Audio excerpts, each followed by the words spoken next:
Hey, you guys, welcome back to Naughty Love Movement. It's your girl, Nikki. And today, I'm bringing opportunities for advertisement on my channel. If anyone is interested, they can email us at naughtylove2020@gmail.com. Our prices are affordable and reasonable. And please reach out to us. We can start our videos with any commercials that you would like us to advertise. I look forward to hearing from you. I'm out. One. Hey, you guys. Welcome back to Naughty Love Movement. It's your host, Naughty. Bring you the latest and trending topics.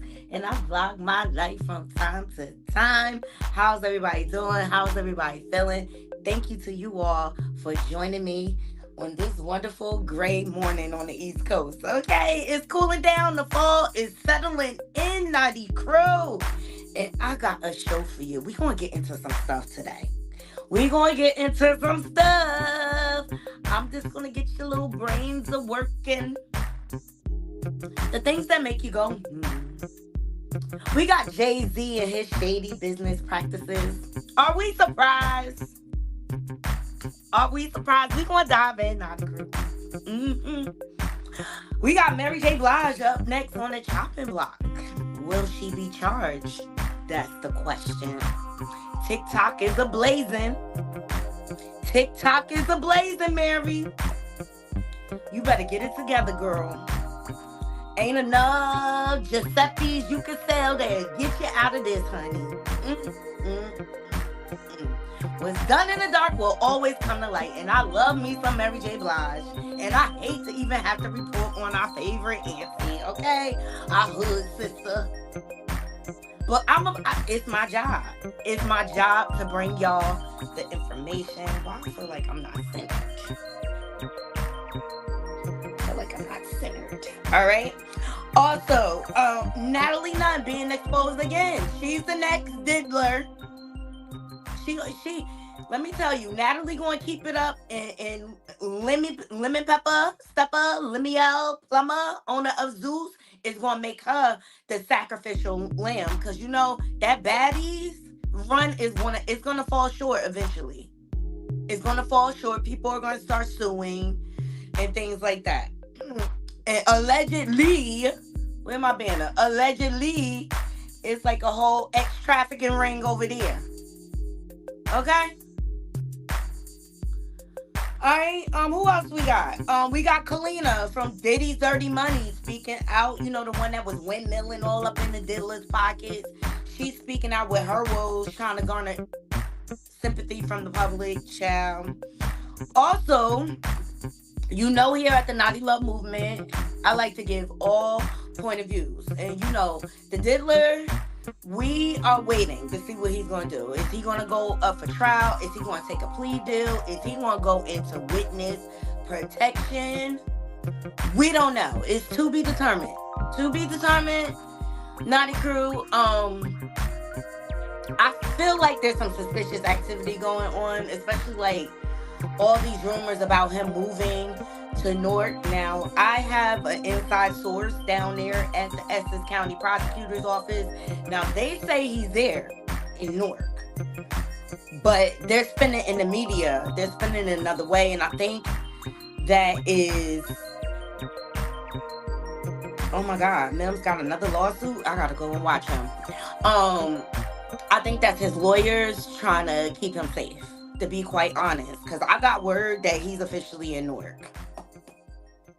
All right, we got Jason Lee exposing the celebrities. T.I. and Tany's big win in Young Dolph setup.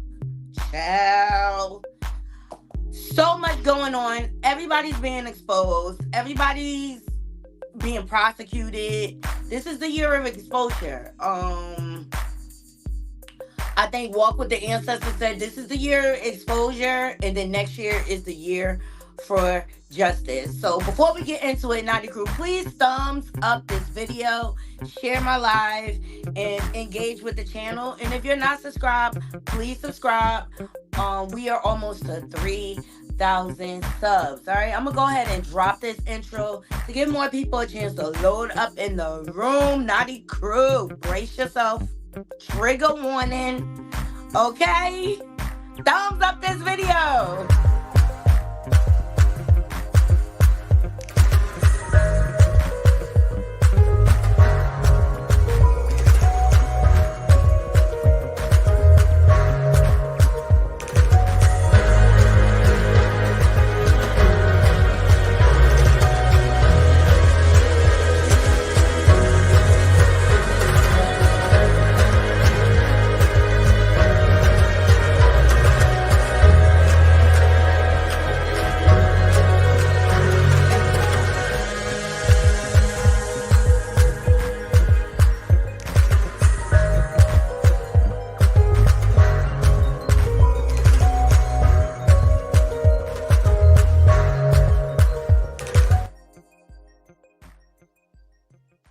Hey guys, hey Chantel, hey Bobby, hey Bianca, hey Kim, hey Marva. Good morning to my Naughty Crew. Yes, we got so much to get into. Let's start off with Jay-Z, because he's been shady for years. He's been shady since how he did Dame Dash dirty back in the day, okay, and cut him out of everything, out of Rockefeller. He's even still shady up to present day, trying to muddy the waters, because Dame Dash has a lot of debt. Hey, Gracie Boo! Has a lot of debt. He has child support, he owes taxes and everything, so he's trying to sell his rights and his shares in Reasonable Doubt, and Jay-Z came and tried to muddy the waters and say that he's gonna have ownership of it within 7 years, and that was not true. We went over this yesterday on the channel, okay? He's also trying to build a casino in New York in Times Square. Okay? This reminded me of something. Because he's doing all type of shady shit to get this casino done, okay? And what Jay-Z is, he's a house ninja for the white man. I'm sorry, the white billionaires, let's call it fuck it is. Okay, Nicki Minaj been on his neck, calling him out about the whole title deal and them lying about giving her money and trying to silence her with $1 million. Okay, and she's not my favorite. Okay, I get the message, wrong messenger or whatever. Cause like, be accountable for your decisions you're doing too. Um, but this whole casino deal that's going down, right? So let me take you back to when the Barclays Center was being built, or he was trying to get it built, right?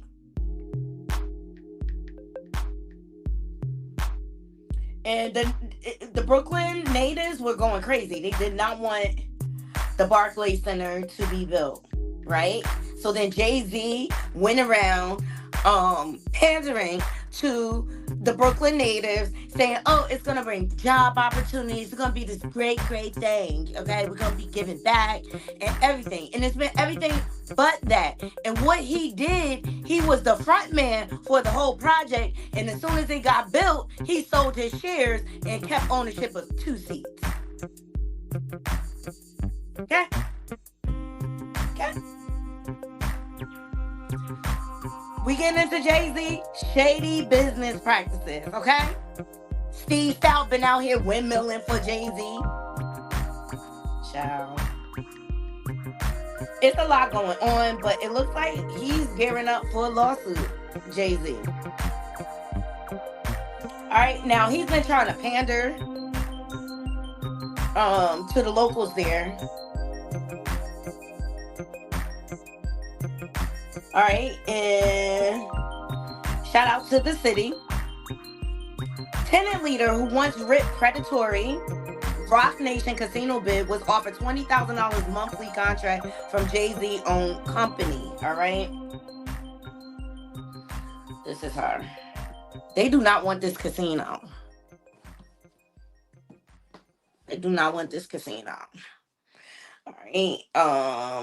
So several dozen tenants of Manhattan Plaza crowded into a meeting room last Tuesday evening and over complimentary slices of pizza heard from representatives of a plan to erect Manhattan's first casino in the heart of Times Square. Rock Nation and SL Green proposal for 250,000 square feet of gambling space in a 950-room hotel tower a few blocks from Manhattan Plaza has faced fierce criticism from Broadway workers and theater owners, as well as Manhattan Plaza tenants, many of whom are performing artists.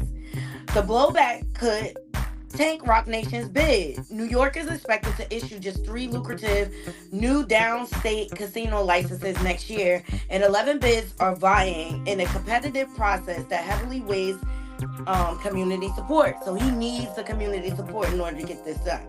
So at Tuesday's meeting, the residents on hand included 47-year-old Tenant Association President Alta Lafarge, a lifelong inhabitant of the sprawling complex of subsided apartments for performing artists. In the past, Lafarge had been a fierce critic of the plan from Caesars. Commercial landlord giant SL Green and Jay-Z Rock Nation rally against it is a predatory and nothing but harmful as recently as last fall. And as you all know, like when you bring casinos in the area, that attracts a lot of the underbelly, let's just say, of people. You got drugs, you got prostitution. So many things can happen. So I can see how people can be concerned. All right. But Tuesday, Lafarge struck a decidedly softer tone. I know there's a lot of feelings about whether or not our community gets a casino, but here we are to listen to what they have to say and what they have to offer, she told the tenant. So following Lafarge's remarks, Rock Nation CEO Desiree Perez and former NYPD Police Commissioner Bill Bratton, who just got raided,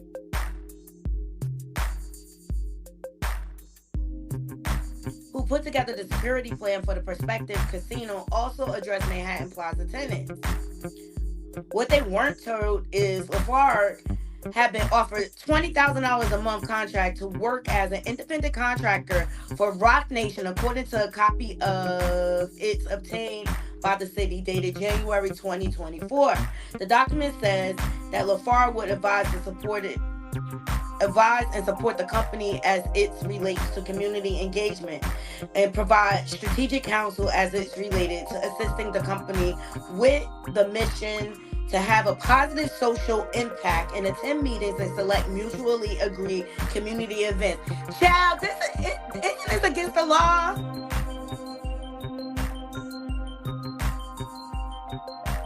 So they posted in the article, Rock Nation's independent contractor agreement drawn up January 5th of 2024, consumer Alita Lafarge. Okay, so the independent contractor agreement sets forth the agreement between Rock Nation LLC and Alita Lafarge with respect to contractor performing for company the services described herein on the work authorization schedule.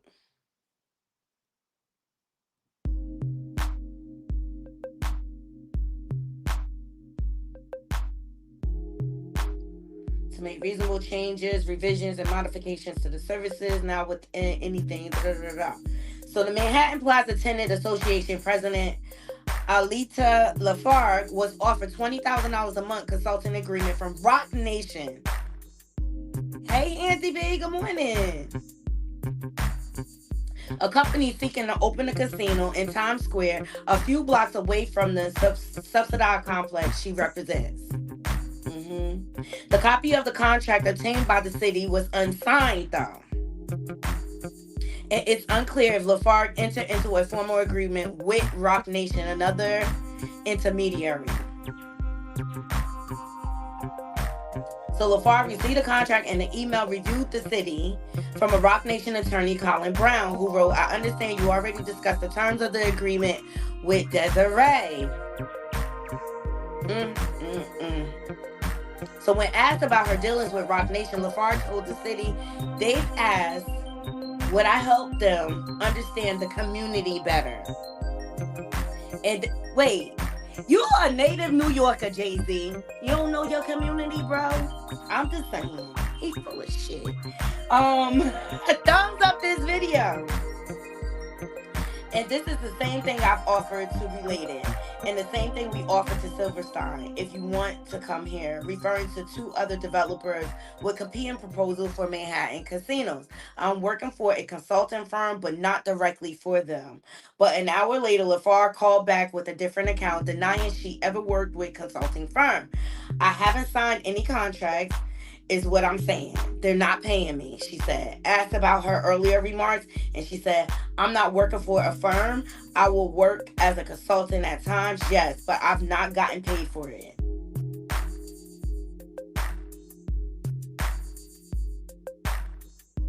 All right, so then they get more of the contract.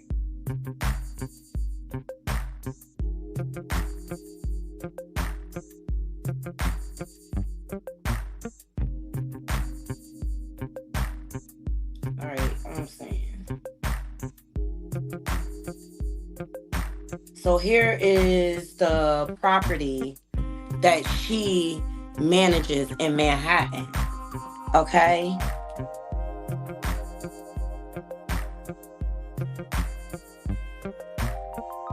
So now, the residents in Manhattan Plaza, nearly 1,700 apartments, will have a critical say in the prospects of the high-stake bid for a casino just a half a mile away. Each of the 11 proposals across the city will need to submit a $500 million table stake simply to be considered and commit to paying tax rate of nearly 70%. They'll do so because there's so much money to be made in a rare gambling license here. The state will only consider approving applications if they're embraced by the community. So he needs the community support in order to get this approved. So for months, Manhattan Plaza tenants seemed support seemed out of the question, and Lafarge seemed firmly against the plan. In May of 2023, the tenant association, led by Lafarge, voted to oppose the casino as the building joined the No Times Square Casino Coalition.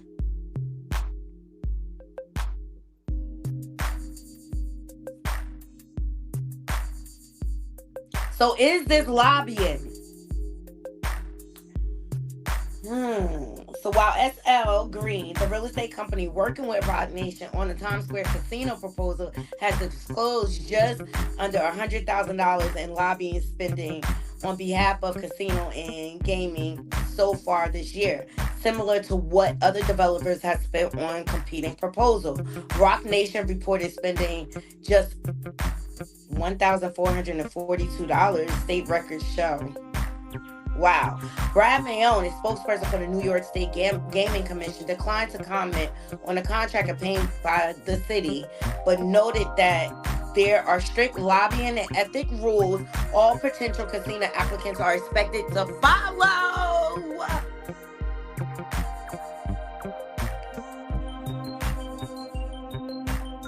And so, John Keeley, the executive director of the Good Government Group,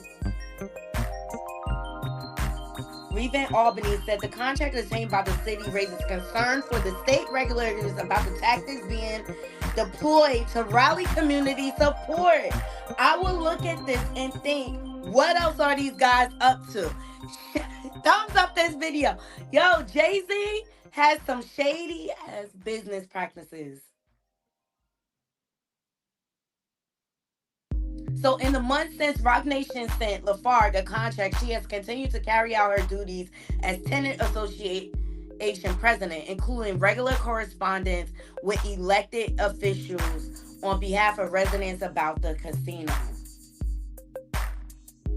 So Lafarge kicked off Tuesday's night meeting, opening the floor to representatives of SL Green and Roc Nation, who described plans for security and sanitation, as well as an infusion of cash for childcare, after school programs, and job training. Representatives also described a dedicated $15 million in funding for the Manhattan Plaza Tenants Association over a decade, plus another 0.5% of the casino profits over the perpetuity of the casino being there, striking amounts for a federally subsidized Section 8 building. They quoted, "We are part of New York. We understand New York," Roc Nation Perez told residents.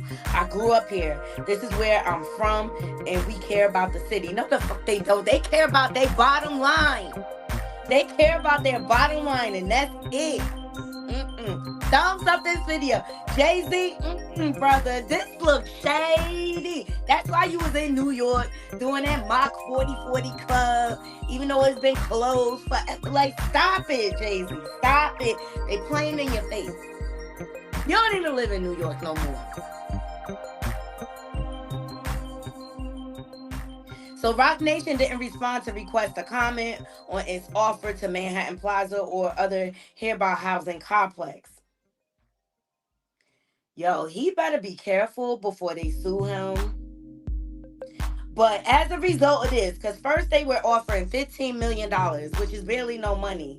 So now, Page 6 reported, shout out to them, Jay-Z sweetens the pot on Times Square casino bid with $250 million in proposed grant to Hell's Kitchen. Child, it is getting deep.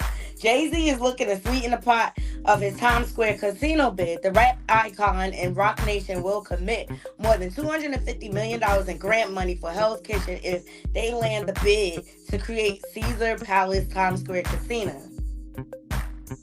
The hip-hop mogul Roc Nation led group will give an initial $15 million to the local community, plus regular grants based on 0.5% of the casino's performance.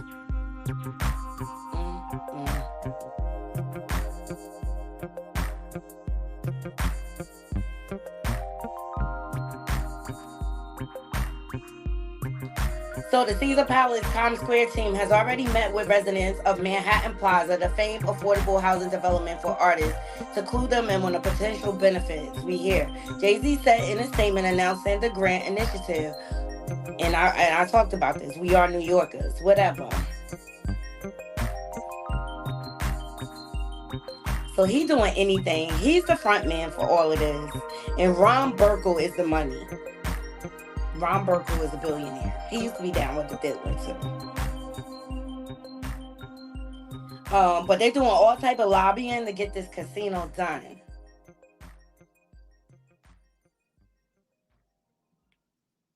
Y'all let me know what y'all think. It will bring down the community. Yes, Veronica. That's why people don't want it.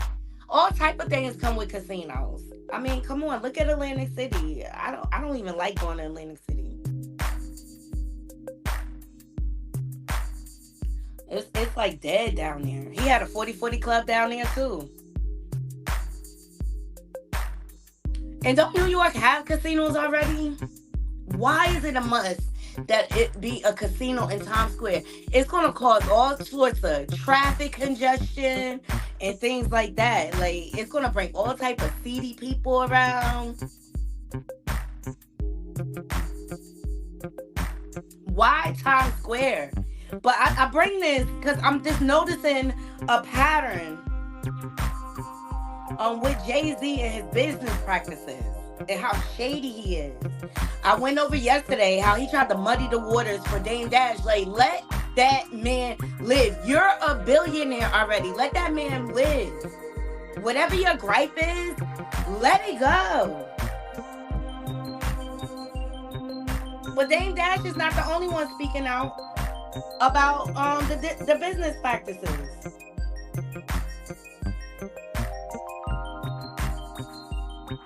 Remember Uncle Ron, their former security? Ooh, he back.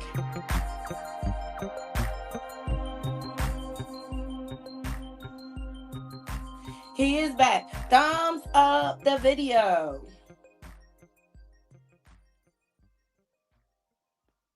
Oh, I forgot to tell y'all, Shine being exposed to Child. Woo, it's just so much going on. But all roads lead back to the diddler. I'm sorry.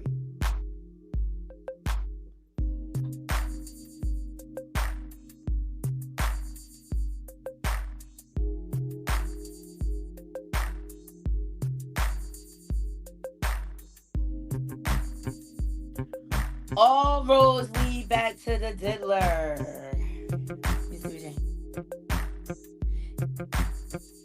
He too greedy to let Dame live. I agree, Bobby.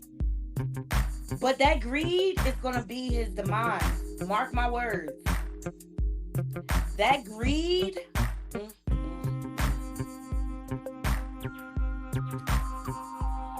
See, when people get billionaire status, they need to learn to go in their corner and shut the fuck up. You hear me?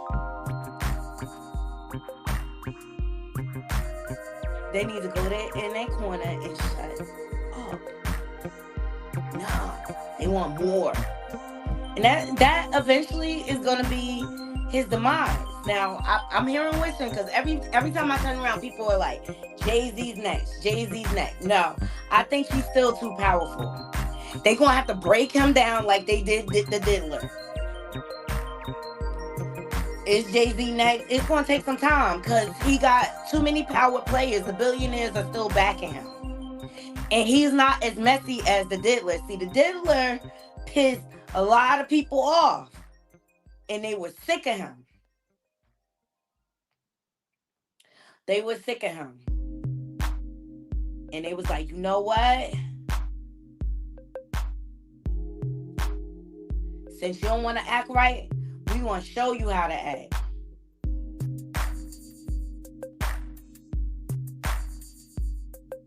Now, Uncle Ron, Jay-Z and Beyonce's former security, he has spoken out about how they do shady business. And I just feel like Naughty Crew, where there's smoke, there's fire. Like, people aren't saying these things for no reason. But I find it kind of odd that he tried to pay that lady off with the tenant association. It's crazy. But he going to put his feet in the wrong pot, and all it takes is one bad move, and they excommunicate you. Anybody know what I'm talking about? The elite, the powers that be. They don't like when the house ninjas get out of line. Child. I said it. And that's just the facts. That's just a fact. I'm sorry. I'm trying to find this clip from Uncle Ron, and I just had it, and of course, it's nowhere to be found. I hate when I lose my clips. But I think it's going to be a few more people before Jay Z go down. I think it's going to be a lot more people that go down before him. Who y'all think it's going to be? I think Usher is questionable. I think Chris Brown is questionable. I think it's a reason why things are coming out about him.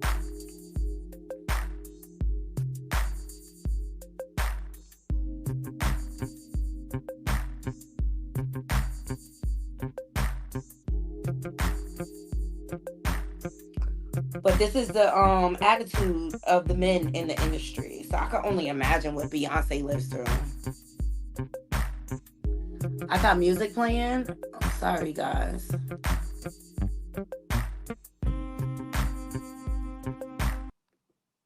Is that better? Was it loud? Oh my God. I wish I would have told me before. Yes, greed is the root of all evil. It sure is. Thank you, y'all.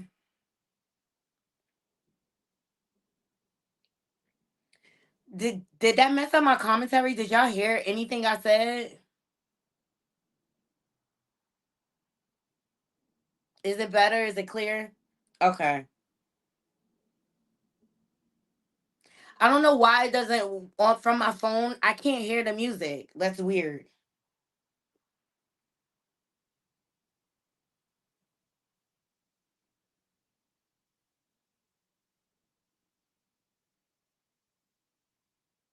Okay, all right, good, good. I don't know why it does that from my phone. I miss my laptop, y'all. I really, really do. I'm working on getting it. Yeah, please feel free to donate to the channel. Help your girl out. I'm trying to get a new laptop.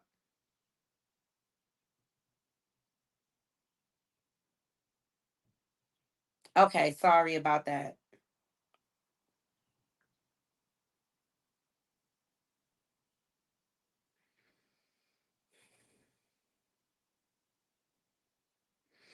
Why they messing with Janet Jackson? Leave that lady alone. Mm, mm, mm. Leave that lady alone. And you know, on the tail end of all of this, even though the dealer is being locked up, his music streams went up. It's crazy. This world is an oxymoron. I'm telling you.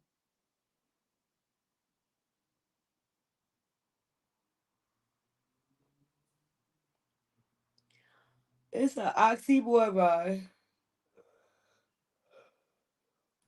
All right. After this one's over, I'm gonna give it up. I don't know. I had the clip from Uncle Ron talking ish, and he was talking about Jay-Z and Beyonce's shady business practices and how he witnessed all of it. So, you know, back in the day, they wasn't having them sign NDAs and stuff, and all these security, and we gonna get into that a little later. All these security people, basically laid out the cases for the feds.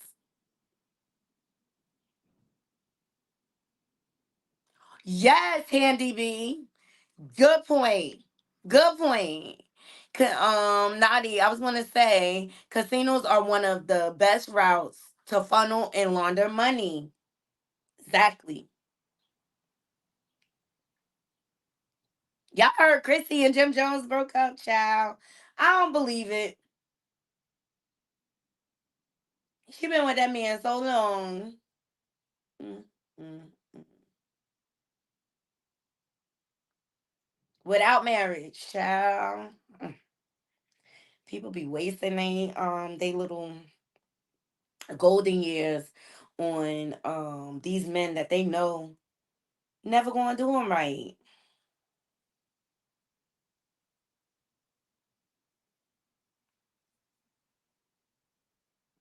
A casino makes Jay-Z look more shady. Interesting. He is shady. He been shady since he crossed Dame Dash. Y'all remember that infamous scene when Dame Dash went in the office? Like, how y'all doing business with my artist? Chantel said, I don't believe they broke up either. I don't believe they broke up. They've been together so long, child. They don't. Chrissy don't know nothing else but him.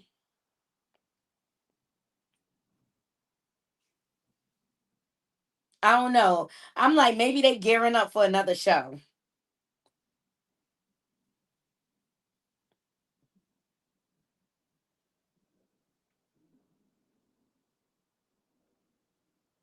But I don't believe they broke up. Just like I know Rashida's not leaving Kurt Frost. Like I'm just tired of let that man cheat and please, Rashida. Thumbs up the video. That's what I'm thinking is promo. You know, people will do anything and say anything to trend now. All right. I give up. I just was looking at it before I started this live, like, oh, I'm gonna share Uncle Ron's words or whatever. But he was basically saying that Jay-Z and Beyonce, they suppress people careers, they'll do anything to get top dollar or whatever. But we heard them words before. Actually, I could go to TikTok. When all else fails, go to TikTok, Naughty Crew. Now that Nash, I mean,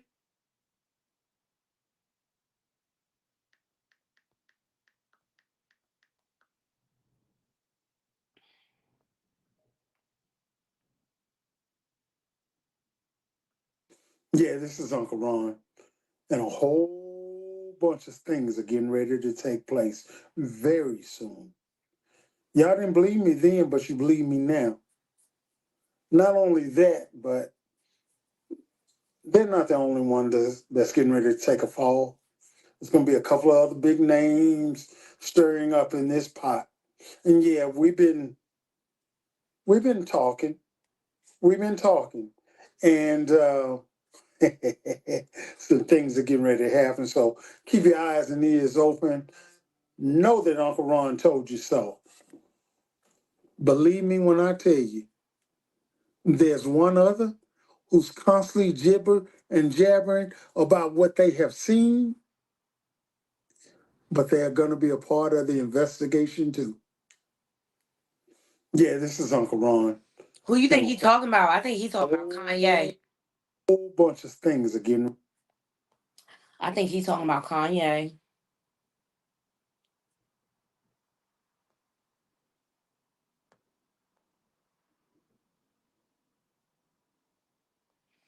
But Uncle Ron been speaking. Okay. I know so much about you and what you've done. Beyonce, how you guys ended Carrie Hilson's career because she said something about you. Man, yeah, Beyonce's on drugs. She's been on them for a long time, and you keep her that way.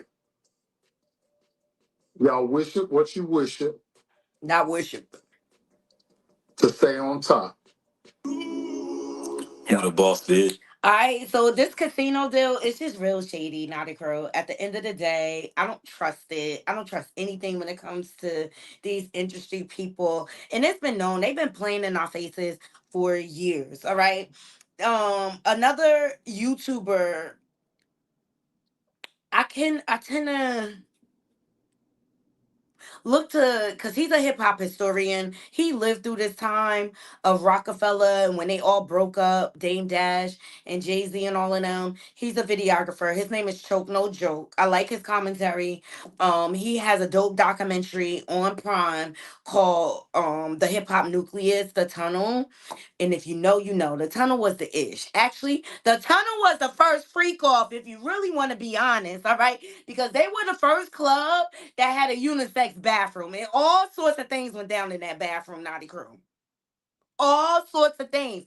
But the who's who of hip hop touched the tunnel stage. I know when I had the pleasure of going there, me and my homegirls went on Mother's Day one year and Big Pun performed. And I was so happy to see Big Pun perform because then that next week he died.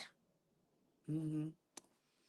So if you want to know where the freak offs came from, go watch Choke No Jokes documentary on Prime. He ain't even charging that much for it or whatever. He talks about all the shenanigans that went on in the tunnel. Okay? If you know, you know. Okay, so here recently he sat down on a podcast and did an interview, and something that he said, and I'm just giving y'all a trigger warning.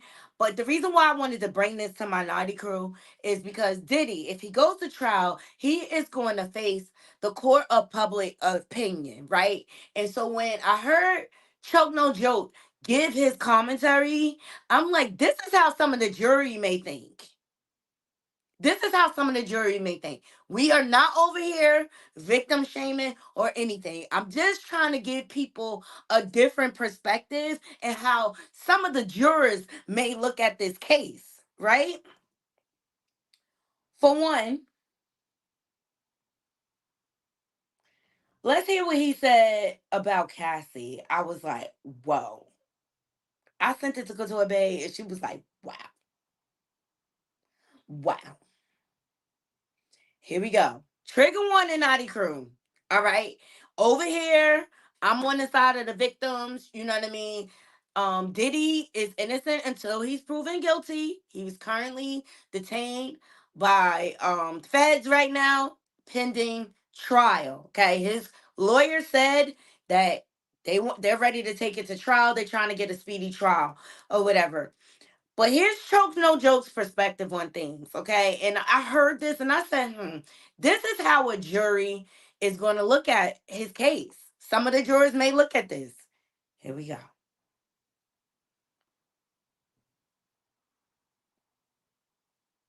Not a victim. And Hold on. see, I'm not saying you're not a victim, and I'm not saying he wasn't abusive.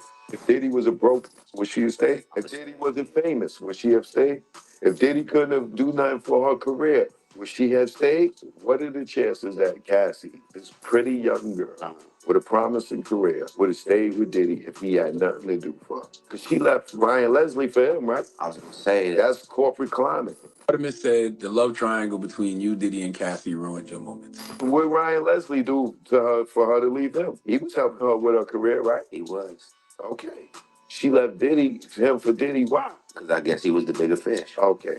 We dealing with a woman that Puff provided her with a trainer, and she started sleeping with the trainer, and went as far as having 2 kids and married the trainer off of his dollar, right? Well, nobody's gonna look at it that way. Your life is the aggregate of the choices you make.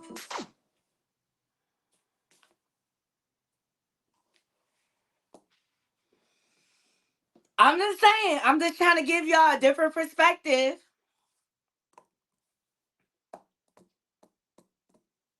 Mm, mm, mm. But that doesn't excuse what Diddy did, forcing her into a contract that basically took her career nowhere. It doesn't excuse the abuses and stuff like that. But be careful of the seeds you plant in water. I'm just saying. It's been reports that she used to throw it in Kim's face about her and the diddler being together. I don't know. I don't know. But I'm not here to victim shame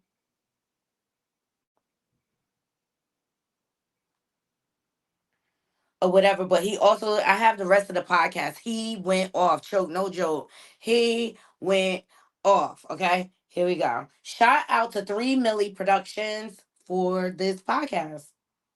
Oh man, we appreciate you, brother, for pulling Sure, up. man. Thanks for having me. I Man, appreciate it. for sure, bro.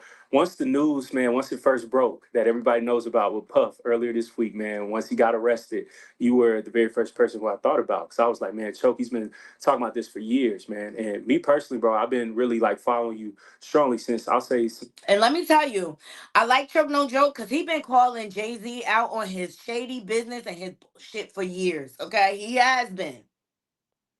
17. So from seeing 7 years later, everything that you've been saying, it finally came into fruition. Seeing last year, you had said, Puff, you better lawyer up.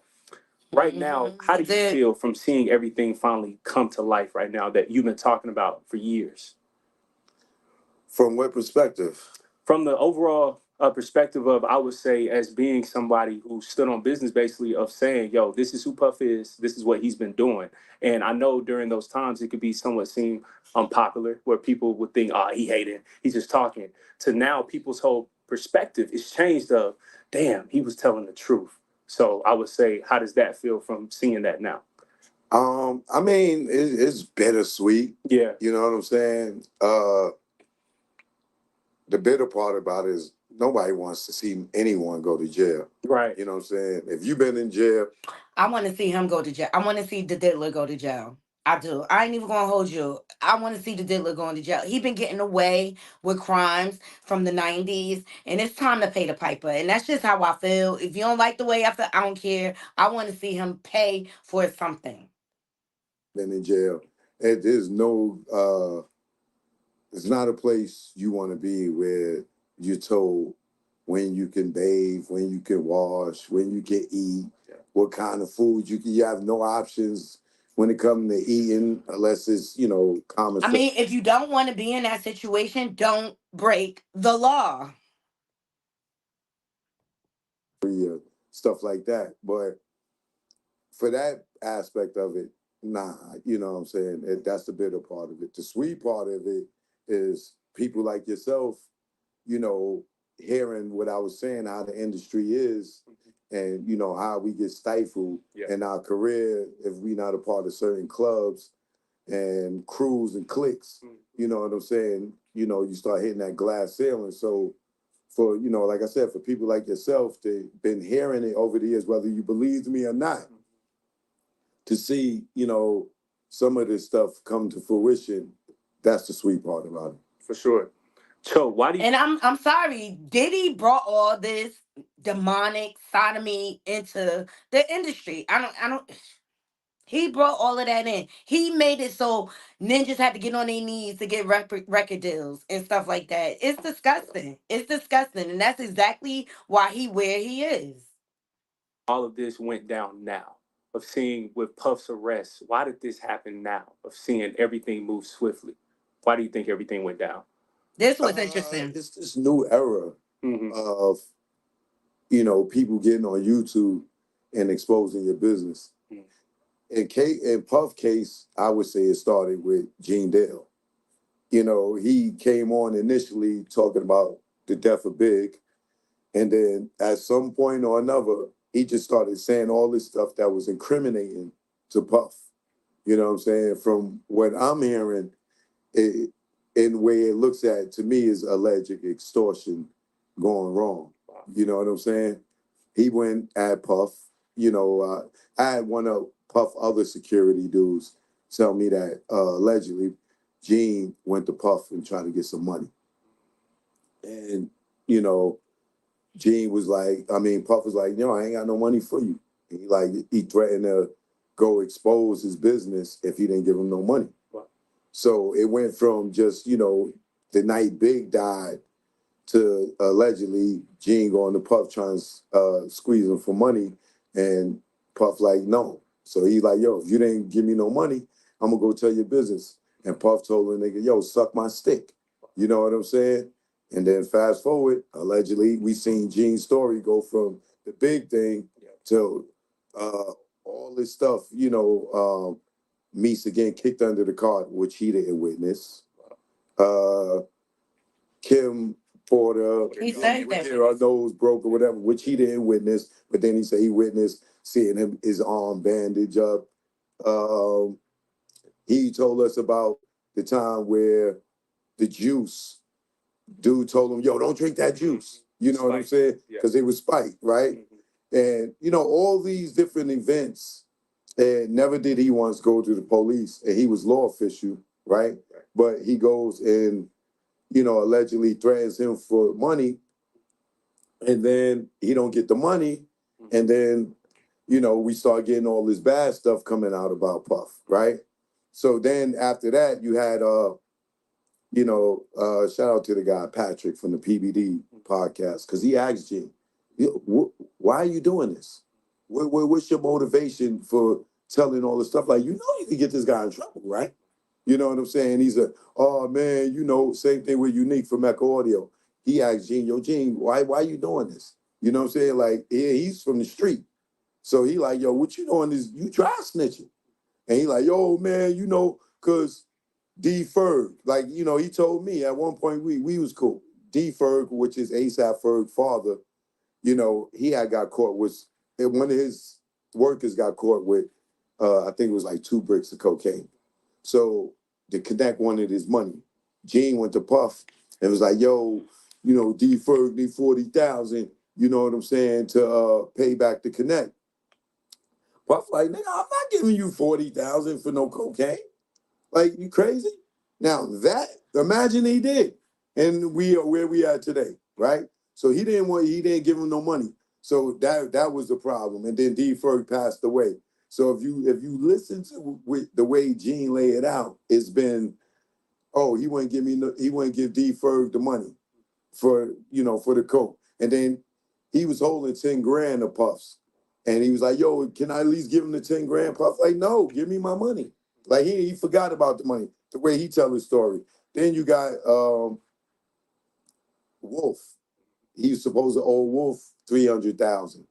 And then that with the Wolf died, then he's saying Wolf mother should have got that money. So he pressing him for the money for D Ferg, he pressing him for the money for Wolf mother, you know what I'm saying? But when everybody asks, well, what he did to you? He ain't do nothing to me. But, he shitted on this person and that person and that person. He didn't get this money and didn't get that money. Tell the truth. You went and tried to press him for some money, allegedly. He didn't give it to you, and then you went on this campaign. So to answer your question, how this all happened, it started with him saying all the incriminating stuff that was going. That may have gave Cassie the courage to come forth and say what she said. Because after Gene went on his campaign, who else came? Mark Curry, right? Then he started talking about every. And they all knew that the drinks were being spiked, and none of them did nothing. Just like he told the story about Usher going to the hospital. YouTube. So to ask how did all this happen, his former employees got on the internet, started telling his dirt, and with the spike juices and the assault on the women and Gene put out there, he came out the room with Ja Rule and they was talking about they was in there was some freaky stuff going on in here. You don't want to come. That painted the picture for the freak offs, right? Or he said Diddy was going shopping for at the sex store, what do you call it? The novelty store, and was buying dildos and stuff like that. So he painted this picture, right? That everybody, all of us, started seeing this other side of Diddy. And then everybody started piling on after that. Then you got Cassie put the lawsuit. When everybody seen, bam, he settled and he paid her. Boom, here come Little Rod. Here come this person. Here come a porno star talking about she's suing and he made her have sex, right? So now that everybody's using the stories that they heard about the drug industry, and then Gene also said that his baby mama went to one of the Diddy parties and drunk the champagne or whatever and passed out and was in the car. You heard that story from right? He didn't call the police then. He sex trafficking. Gene tell us the story about how he took the prostitutes to Mike Tyson, right? You remember that? KG brother, right? He's sex trafficking with a badge, right? He's a parole officer, but he's taking hoes to Mike Tyson. He's taking hoes across the water to Jersey, the KG brother. Right? Let's be clear. That is not ex trafficking. People traveling. It is when people are doing it by they're forced to do it. When there's no consent. That's when it's trafficking. Let's be clear. And I think people need to understand what trafficking is. It's a force, there's a power dynamic, and there's no consent. That's what trafficking is. Let's be clear. But he's sitting on YouTube talking about Puff doing all this stuff. Now, that to me, in a nutshell, is why this happened. If you ask him why this happened, that's why it happened. And then you got Roger Bond, right? He come out, his former security, Talk about because Diddy didn't give him money to help his son in jail in Africa. So now I'm telling on him too, right? I mean, that's Diddy's big problem. He don't pay his people. I mean, do I agree with these people trying to extort him? No, I don't. I don't. But that's the root of his problem. If you look at it, a lot of his lawsuits are rooted in he just didn't pay for services that were rendered to him. Y'all let me know what y'all think in the comments. You got you got Diddy. I mean, you got Gene. You got Roger Bond. Then Mark Curry. Then Cassie drops the lawsuit. Right? She gets paid immediately. Now all the other people's like, oh, he paying out. Little Roy comes. Now you even got Dawn Ricard from Danny the Kane. She said, and Danny the Kane, he did her dirty. But she went back, I mean, making it a band, he did her dirty, right? Then she goes and joins Danny the Kane. He did her dirty in Danny the Kane. Then she goes and join Diddy Dirty Money. He did her dirty and Diddy Dirty Money. Then she do an interview like 5 to 7 years ago with High 97. Oh, I ain't got nothing bad to say about Diddy. You know, Diddy, oh, he brought me out my contract before I even got to make another band. Oh, he did this. Oh, y'all story? That ain't my story. Puff never did nothing bad to me. And then a few months ago, she got a lawsuit. Oh, I seen him beat Cassie. Oh, he dragged her up some stairs. He did this. He did that. He did this. He did that. Which Nobody one went to the is it? cops though. Right? So, I look, brother, I'm not defending Diddy in no way, but if a woman stayed in a relationship with a man, right, for 10 years, and he beat her ass out of 2 years out of the 10 years, and she stayed, 4 years out of the 10 years, and she stayed 6 years out of the 10 years, and she stayed 8 years out of the 10 years, and she stayed with him for 10 years, right? No police reports of abuse, right? He pays for a trainer for her, right? We She heard this winds up part. fucking the trainer, having 2 kids by the trainer, and marrying him. I'm not defending Diddy, but she got to live a lifestyle like no other woman in the world. The freak offs, right? They said in the lawsuit, uh, sex trafficking is non-consensual sex, forced sex, Right. right? For 10 years, she was freaking off with these dudes, and she get to pick them, the men she want to sleep with, right? So for 10 years, I ain't gonna say they was freaking off for 10 years. Well, for allegedly they having these freak offs, right? If Puff is sitting, The mansplaining of it all. To me, it just doesn't. Avez-vous vestiaire collective? You got to understand being in an abusive situation and Stockholm syndrome and things like that. while she's having sex with another man, you tell All right, let me fast forward. Puff was your brother. How's that sex trafficking? He doesn't understand. To me, sex trafficking. Cassie is one woman. She was dating Right. woman for 10 years. Stuff like that. But then now all of a sudden, no Diddy, right? Everybody's saying that. But then the same people that's saying this, Thumbs up the insinuate video. it's the same thing with Trump. Trump is now racist. Of course, Trump has been wilding, yes. But all the rappers, they were just with Trump 5, 6 years ago. Trump ain't racist. He doesn't. See, I'm not on Trump. That's a whole other spin. No, You know I feel you. I've been in the industry 30 years. Mhm. Trump been around us the whole 30 years. I've seen him invest in Jesse Jackson's campaign. He did, yeah. I've seen him invest in so much black stuff. She was his And let's not cactus. just forget, right before he ran for president, he had The Apprentice. He did. He And I was brought about to say that. Arsenio Hall back. Yeah. How much money you got, Arsenio Hall, from Hey, Brie. Donald Trump Celebrity Apprentice? Terrell Owens. Terrell Owens, Yeah.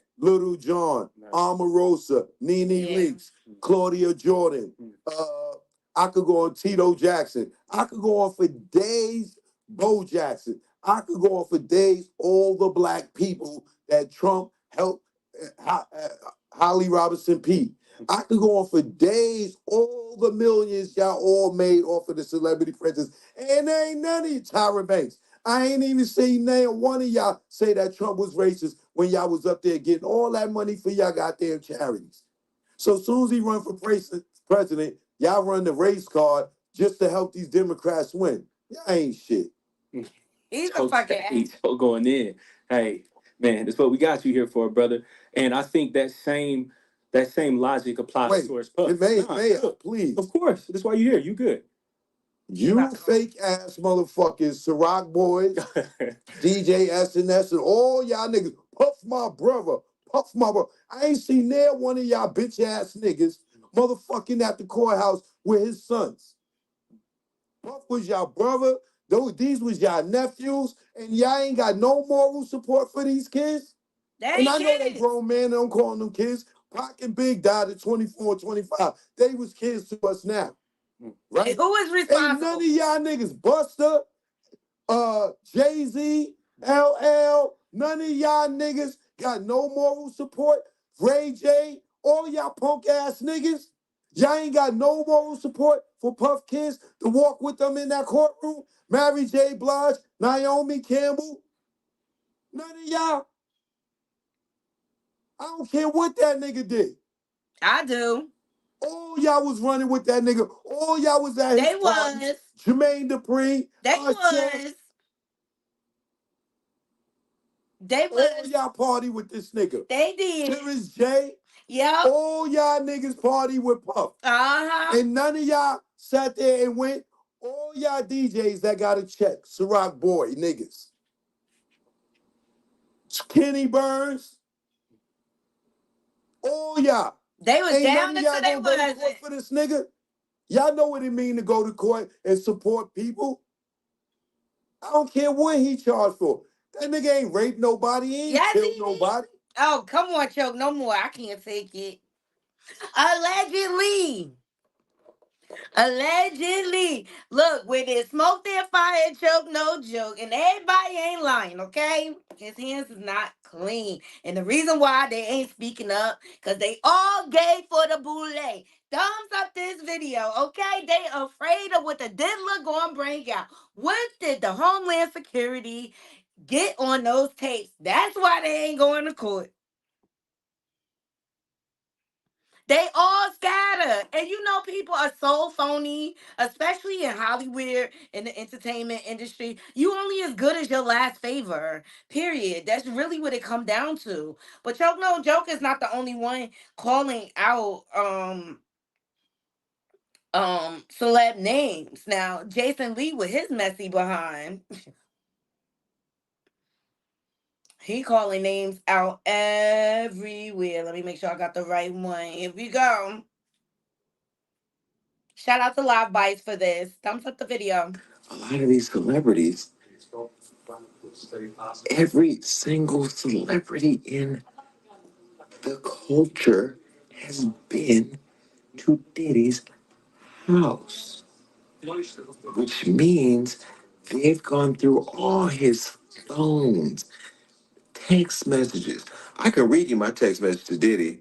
What day is it airing on the show, on the network? Are you coming on the show? Diddy, what's this? It's all been business for me. It's been business for me. I don't have nothing inappropriate to them people because I don't deal with them like that.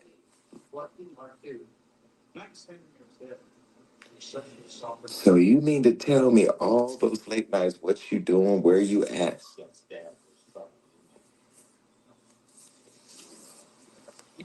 I've seen Jay-Z at his house. I've seen TD Jakes at his house. I've seen Chris Brown at his house. I've seen Jordan Woods at his house. I've seen Travis Scott at his house. I've seen Beyonce at his house. I've seen Tiana Taylor. I've seen them all. Now we was all in the backyard, but I've seen them all. I've seen Usher there. I've seen the baby there. I've seen Justin Bieber there. I've seen everybody's been to a Diddy party. I've seen Lindsay Lohan, Ashton Kutcher, Demi Moore, Tyrese, Amber Rose. I've seen them all. I've been there. Mary J. Blige. I've seen them all. But just because you go to a Diddy party doesn't mean that you were getting sprayed down with Vaseline and baby oil. Because I can tell you right now, ain't nobody ever sprayed me with nothing. And I don't even play around like that. Let me tell you about me.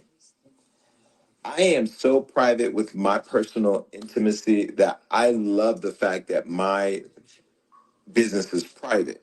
Anything I've ever made public, I've talked about it on my show. I've been pretty much an open book with the action activities, but I try to conceal the names because I don't want them people bothering them. I learned as people started getting to know me, they would go track down anybody I'm involved with and then harass them. The people I deal with are private people. They don't want their business in the streets, and we ain't spraying each other down with baby oil. All right. So, I mean, names are spewing out everywhere. You know, the common name that came out between Choke No Joke and shady ass Jason Lee, Mary J. Blige. Let's get into it.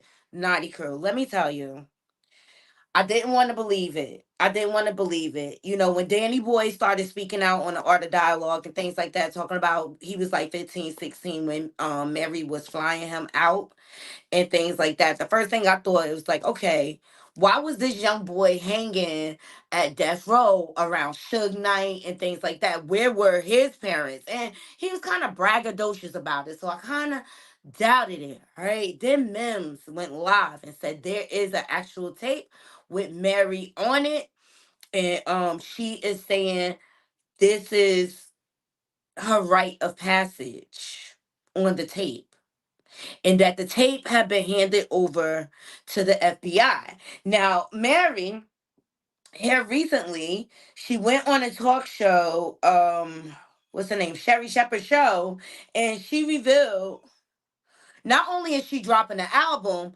but she's going on another tour. Let's hear what she has to say. Shout out to allhiphop.com. What's happening? I'm going on tour in January.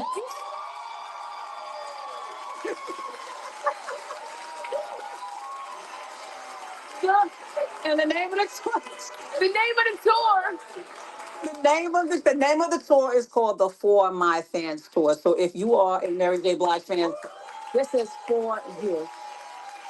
Thank you. We getting tickets. Okay, so you're going on tour, and the one thing that we know with Mary when she's on that stage, you're gonna be rocking your Giuseppe boots. Them Giuseppe boots. Yes. Okay. Yes. Those boots look so good on you, Mary. And thank you. Anybody who tried to find them, they were sold out immediately when you tried to get them. Yeah. So I'm coming to that concert because I'm gonna get backstage and steal the boots. Good. But before we get to the boots, can I say something? Yeah. I have a new album coming in November. November 15th. It's called Gratitude. It's called Gratitude? Yes, because that's who I am. I just want everybody to know that. Gratitude. What's gratitude mean to you, Mary? I mean, look at my life right now. I mean, I'm in a It's constant about to state of fall gratitude. apart. I feel good. I have jobs and opportunities. I'm healthy. My family's healthy. I have, people around that care for me and love me. And I have amazing fans. So I'm so grateful to my fans for all the years of love that they've given me and support. And we do love you. That will never go away, no matter what you were singing about. We going through it with you because you just like the round the way girl that we just relate to, and there's nothing you could ever do. That we just love you. Thank you, Sherry. Now. Now let's get back. Now you were saying. Yeah, I was saying I was gonna get a job. And we're Is there nothing that she'll never do? Let me tell you, she has had some cryptic messages on her page. We went over this the other day, especially when the Cassie lawsuit dropped. And it was like she was trying to like tell us something. Let me see.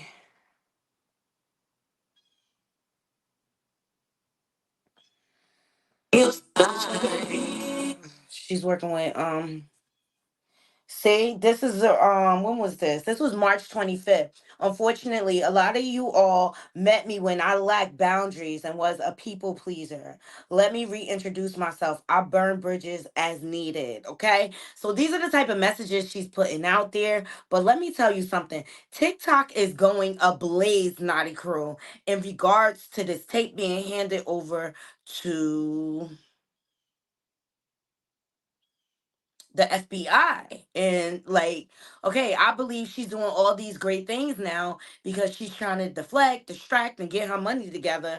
Because she knows it could be some legal issues on the rise. Let's check out this commentator. Thumbs up the video. Mary J. Blige is allegedly on a freak off tape with Diddy. It's been going around all over TikTok that Mary J. Blige is in a freak off tape with Diddy, and she's saying that this was her rite of passage. And a lot of people have always wondered about Mary J. Blige, and they feel like she is in on some shit because she has never opened her mouth, and she has been with Diddy since the very beginning. And there are a lot of photos on the internet with Mary J. Blige with Cassie, and as you can see during these photos, Cassie has visible bruises on her body. Now, all this information with Mary J. Blige allegedly being in a freak off tape with Diddy instantly made me think of Danny Boy. Mary J. Blige slept with a 15-year-old Danny Boy when she was 24 years old, and Danny Boy admitted that Mary J. Blige would fly him out to New York multiple different times.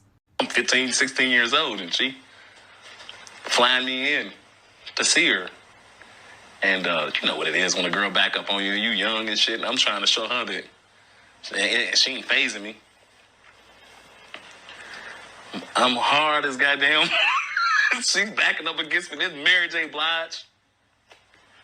And quite naturally, I mean, you know, I don't even know if you're supposed to say you had sex with people on camera. I had an opportunity to go out to New York and visit her a couple more times. And then after all of this information started coming out that Mary J. Blige is allegedly in this freak off tape with Diddy, I started thinking about the time that Danny Boy said when he was a teenager, he had relationships with men that were in the closet that were singers and producers in the industry. And Danny Boy was asked when he said this, was this somebody at Death Row? Because at the time he was with Death Row, and he said, hell no, this is something that he knew to keep about himself in the closet because you could never let Suge find out about this, and it was nobody like that inside Death Row. So this really has me thinking, did Mary J. Blige and Diddy do a freak off with Danny Boy? Is this who Danny Boy is talking about? I mean, he admitted to sleeping with Mary J. Blige when he was 15 years old and said that Mary J. Blige flew him to New York multiple different times,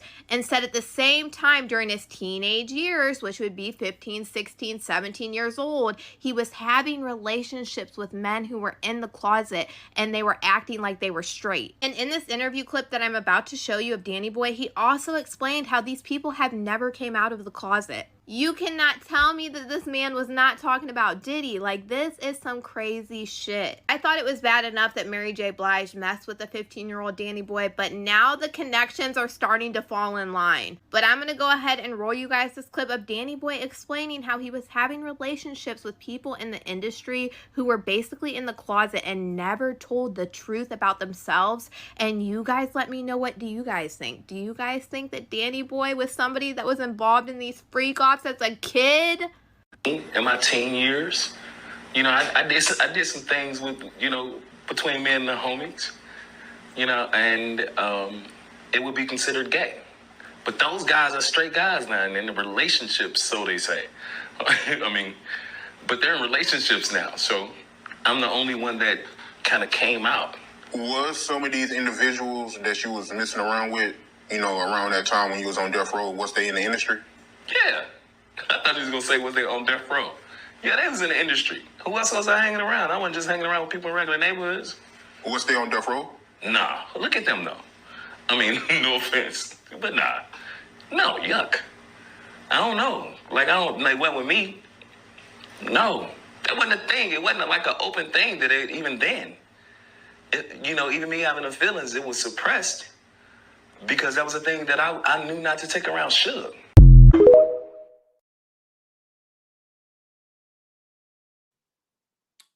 Okay, like it. Yes, yes.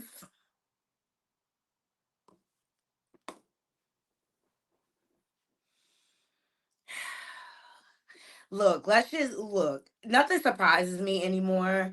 And I just expect there's gonna be a lot more revealed. And I just feel like Mary is trying to get as much money together so that she can fight her legal defense. Cause Diddy is the type, if I go down, y'all all going down with me. And he don't have to snitch. He got them all on tape. And now the FBI has possession of it. Y'all let me know in the comments what y'all think. Do y'all think and I remember, and I hate to even say, Jaglier mentioning how she was delivering boys to the diddler. She said it. She said it. She got it somewhere off the internet, but she said it as well. Where there's smoke, there's fire, Naughty Crew. And I have a feeling like the sodomy and the violation of children is ritualistic. You have to give something to keep succeeding. And I think it's horrible. That's how they set up the system in the entertainment industry. And your art can't just speak for itself. Like, it's disgusting. Yes. Hey, Feminine Melanin, like, comment, and share. Hey, how you doing? Ooh, Veronica said she busy paying Kendu. Child, who they say was in the closet too. Ooh, yes, please like, comment, and share. All right, so that's my take on Mary J. But she will never ever publicly address these allegations directly. I think she's gonna be just like Diddy, deny, deny, deny until you caught in the lie. Okay? Remember, Cassie was after his money until that tape dropped, and then he was in dark times. Thumbs up the video. They all gay for the boule, Naughty Crew. They all gay for the boule. It's a lot. All right. But meantime, even though he's locked up in federal custody, I mentioned this order. Shout out to the Source magazine. Diddy seems to jump in stream since federal indictment. Okay. We live in a society that loves to reward bad behavior. Child. Also, they are stating that Diddy's kids are in a state of crisis and shocked amid arrest, but the rapper has briefly spoke with them. They gonna be all right. Baby love ain't even gonna be able to remember all of this. Okay. Why you was still making babies? You knew you was under investigation. All right. And I also mentioned this morning,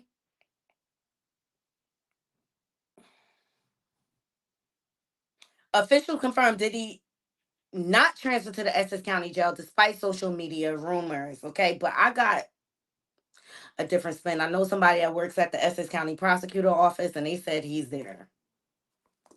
He is there. And they don't have no reason to lie. Okay. But all this is a distraction, Naughty Crew. I told y'all all this is a distraction. Please thumbs up the video, okay?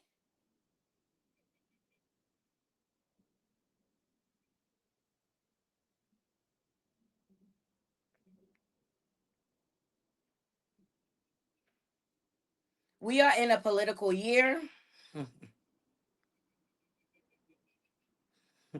You got Donald Trump going around handing out money for people for food. Sorry, my hands are killing me. Oh my God, basketball wise. Now we found out why none of them showed up to her wedding. Jennifer is a glutton for fucking punishment. Let me tell you.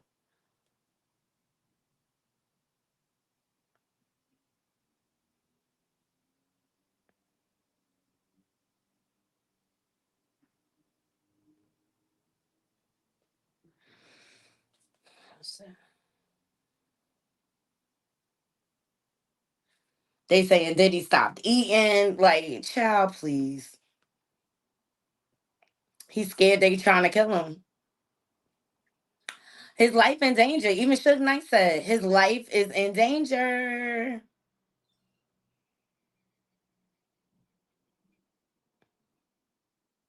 Hold on. Let me go to the shade room. Thumbs up the video. Yes. This is all a distraction. I'm about to show you why as soon as I can get it.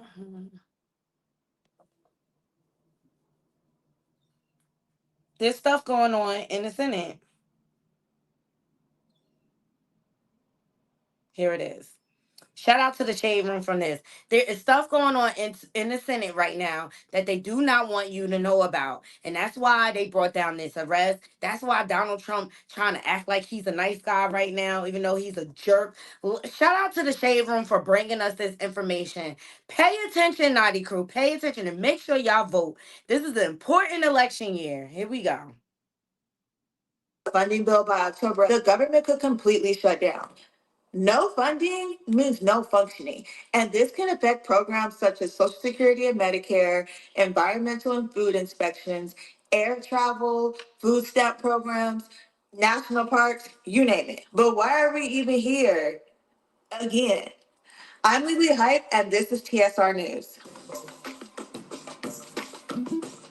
Since Congress introduced the modern budget process back in 1976, there have been a total of 4 government shutdowns. 2 of these government shutdowns occurred under the Clinton administration when then President Bill Clinton and a Republican Congress had a little issue trying to agree on spending levels. This caused the government to shut down for a total of 26 days. The third shutdown occurred in 2013 when a divided House and Senate had a standoff over funding for the Affordable Care Act, also known as Obamacare. This resulted in a 16-day shutdown. The most recent and longest lasting government shutdown occurred under the Trump administration between December 2018 and January 2019 due to a dispute over the border wall. This government shutdown lasted a total of 35 days. So here's the current situation. A stopgap funding bill, or essentially a temporary fix to keep the government running, failed in the House. Now, the plan was to fund the government up through March, just enough time to keep the lights on without making any long term commitments. The reasoning? Well, some folks want to keep spending low just in case Donald Trump wins the presidential election this November. Because if he does, well, then they would have more control over how the budget is allocated, especially for domestic programs. But hold up, because the Democrats in the Senate are like, nah, homie, that's a non starter for us. But even some Republicans weren't feeling this plan, known as a continuing resolution or a CR. Part of the issue is that some Republicans, led by Speaker of the House Mike Johnson, tried to slide in the SAVE Act bill. So the SAVE Act would require states to require people to show proof of citizenship before they can even register to vote. Now, supporters of the SAVE Act are like, it's just about election integrity. We're just trying to make sure only U.S. citizens are voting. But critics of the bill are like, nah, this is a distraction from the real business we're supposed to be handling, which is funding the government. So now the opposition to the SAVE Act bill aren't just saying no to the act. Their whole thing is, why are y'all even playing these games?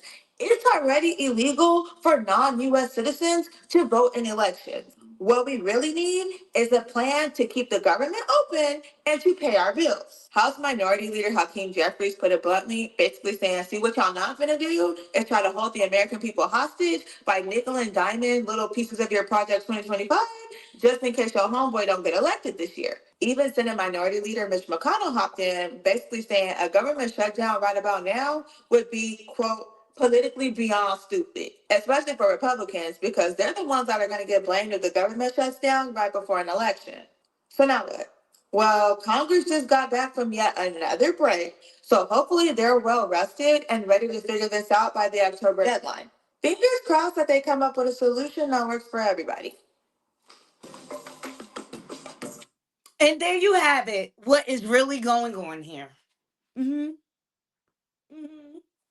Mm-hmm. In the meantime, you got Trump walking around paying for people groceries. Y'all let me know what y'all think. It's all a distraction.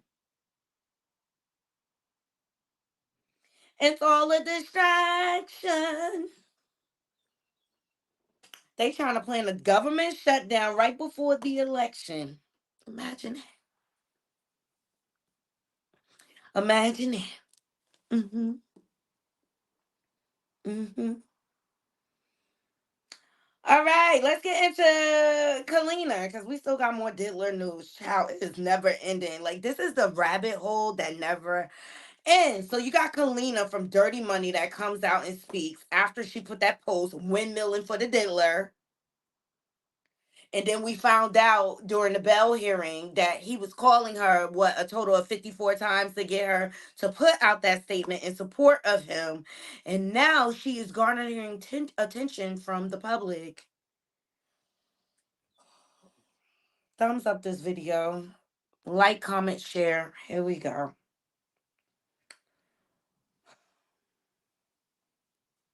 Good morning, USA. I'm gonna wait for a couple of people to come in, but I just wanted to come on and kind of address the post that I posted yesterday.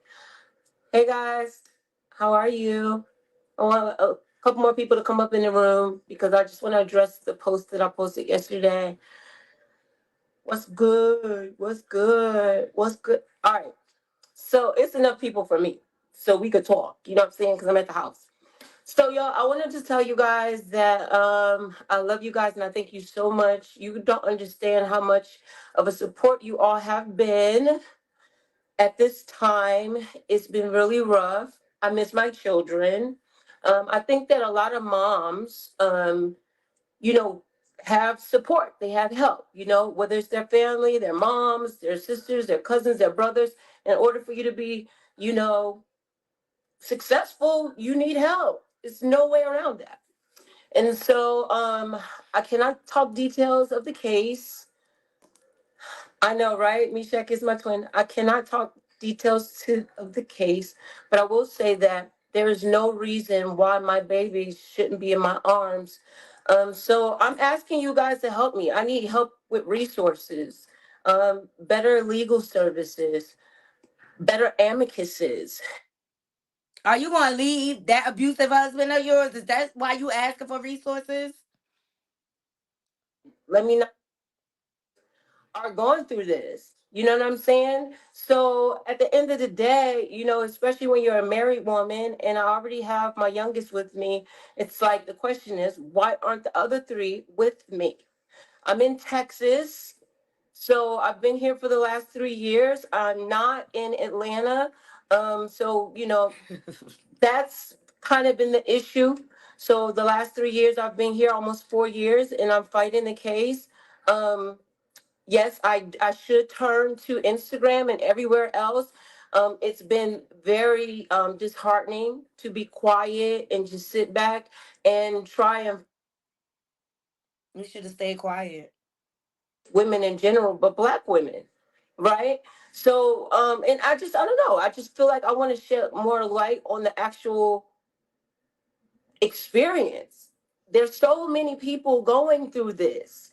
There's so many people that expect you not to say anything. What are you We going through, don't have to talk details to the case, but what we can talk about is what the facts are. And so I just thank God for allowing me to be whole and healed and understand, you know, what the purpose I am here to do. I don't know why God is using me to do this. I don't I don't understand. But I will say this. It has strengthened my executive function. It has fortified my soul. It has brought me and my husband um closer. And it has allowed me to be a better mom because now I know what my constitutional rights as a fit parent is. So we have constitutional rights. Constitutional fit parent presumption is a really big thing. I think we don't have the understanding of what that is. Uh, All right, you with your husband, but three of your children aren't in your custody. Why? Is it because of the abuse that you suffer at the hands of your husband? I'm just saying. What is this for, Kalina? um, Promissory note, binding binding agreement between you and that person, because you never understand or know why somebody could step in and say, well, I think I need to keep the kids, or whatever the case may be. So I'm just shedding some light on some things, especially what I'm going through. I could sit back and keep quiet, but God is telling me to stand up. And we all know the meek shall inherit the earth. And I'm not going to sit back and allow somebody to continue to defame my name defame who I am when I know that I am an upstanding citizen and I'm only getting better for it. I'm just tired of sitting back and being quiet. I will not do it. I refuse. And if I got to be the voice for other people, I want to do that. So if you know somebody that's going through this, if you know somebody who is struggling with this, have gone through it, has had the victory, has a testimony, please tell them reach out to me. I will reach out to them. Again, you know, we just got to start where we are. I think that's the biggest thing. We start from where we are and we just keep pounding at it. I've been doing this on my own. So for those that keep saying, well, maybe this is your quiet season and maybe this is da da da, I've been quiet. And I don't think that quiet is the way that we fight the devil. I just don't believe that.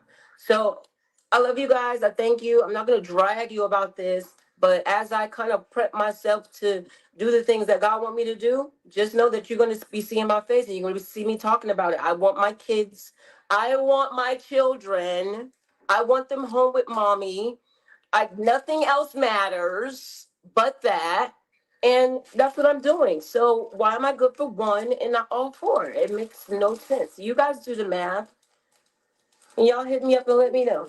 All right, I'm done. I ain't gonna stress y'all no more. I love you guys very much. I love you guys very much. Thank you guys for your support. Please, please, please know that I would not ask for your help if I didn't think you were the ones to help me.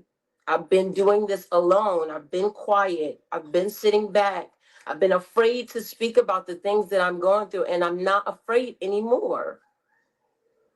So I love you guys. I love you guys very, very much.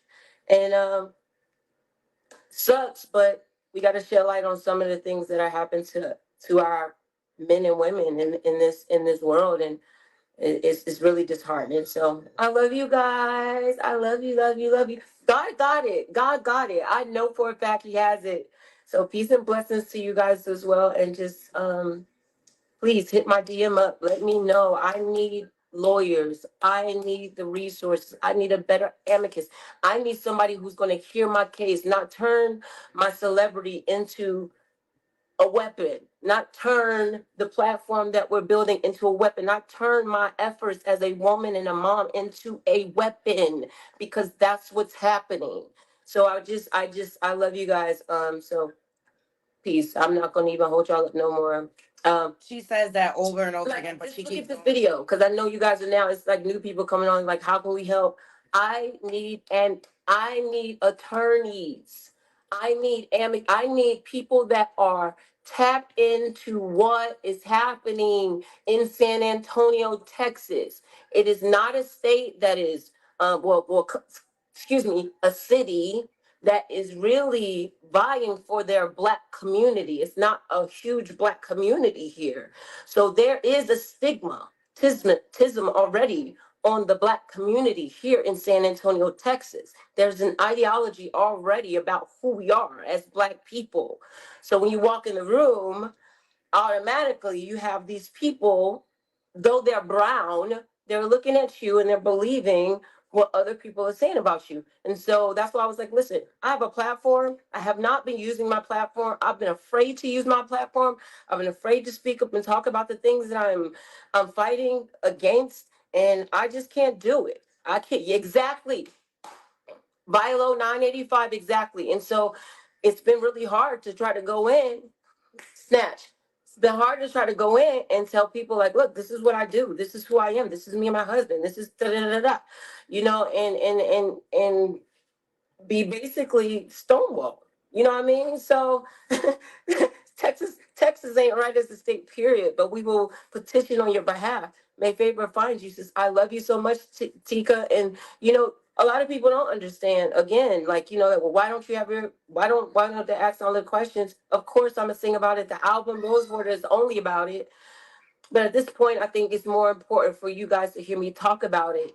And of course, you know, once I can talk details of the case where you guys can understand exactly what happened and how it all unraveled, how it's, you know, there is a why to this thing, right? And the why for me keeps spinning me because even with the why, it makes no sense. So that's why I'm coming to my platform, and I'm gonna keep talking about it. I'm gonna keep talking about it until my kids are home.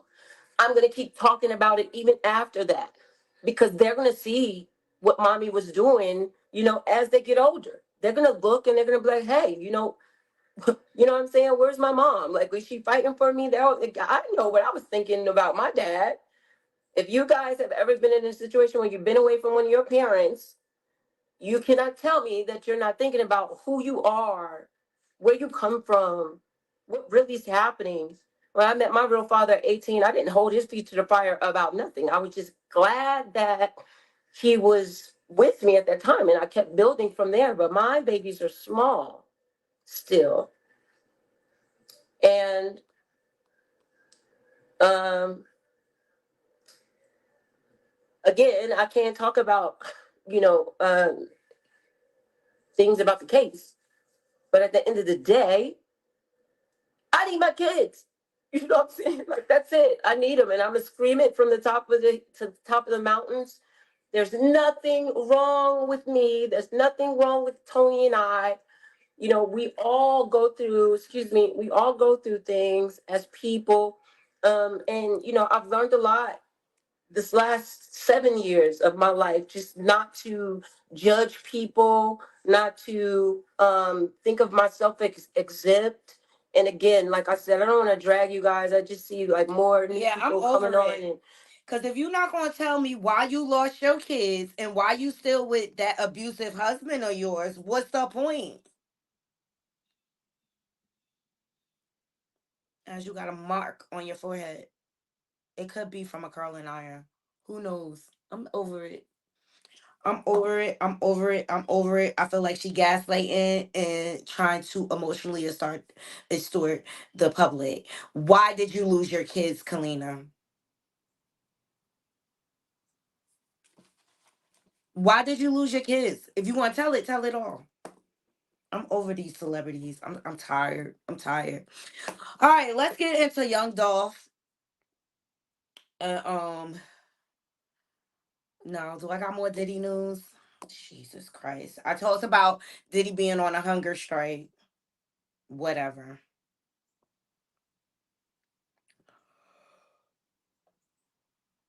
I'm sorry, guys, for yawning because I'm just like, that whole spill from Kalina just exhausted me.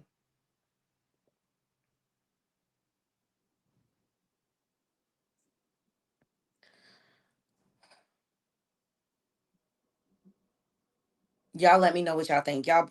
Why, why you have only one of your four children? Let me know. And don't tell me about your celebrity because we haven't heard anything from you and I don't know how long. Don't tell me about you being a celebrity. Tell me why you do not have custody of your kids.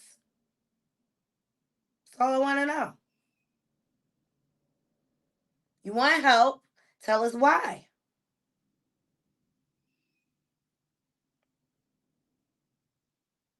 Mm, unbelievable. Thumbs up this video. Thumbs up this video. Because we about to get into some sauce.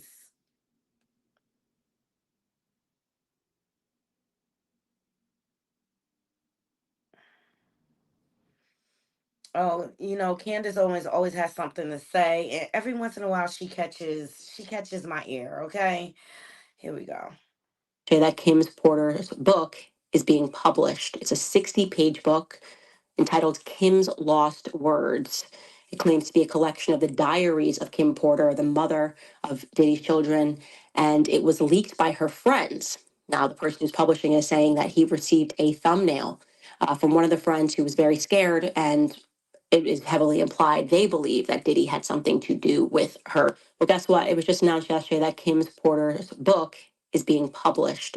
In the book, Porter allegedly recounts discovering and making copies of the sex tapes that Diddy made of himself having sex with young boys that he was managing, including an alleged tape involving an 18-year-old pop star who went on to become a household name. Porter alleges that when she discovered those videotapes of Sean and his sexual encounters in the bedroom in this vault, she made copies of, in the book, Porter allegedly protection for herself, realized that this is a very dangerous situation. I'm going to make copies for protection for myself, and included it as a part of her plan to leave him. But the memoir says that when she watched back the tapes, she was so shocked because there were things, quote, some of the tapes had things I would have never expected. The gay parties are one thing, but the young boys, like the two hip hop stars formerly managed by Diddy and the then 18-year-old pop star, I would have never known. Protection for herself, realized that this is a very dangerous situation. I'm going to make copies for protection for myself, and included it as a part of her plan to leave him. But the memoir says that when she watched back the tapes, she was so shocked because there were things, quote, some of the tapes had things I would have never expected known. The book publisher is claiming that it was the friends that gave him this thumbnail, the friends that provided this memoir. The friends also provided copies of these alleged sex tapes so that he knew that it was legitimate.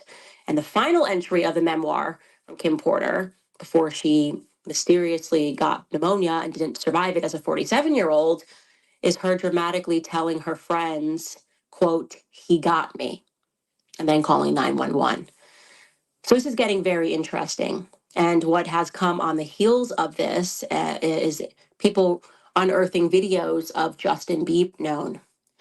The book publisher is claiming As that a it was result of this, now all the videos are resurfacing of Diddy grooming Justin Bieber, of Diddy talking about how him and Usher used to wrestle in the bed over cornflakes and things like that. It's a lot.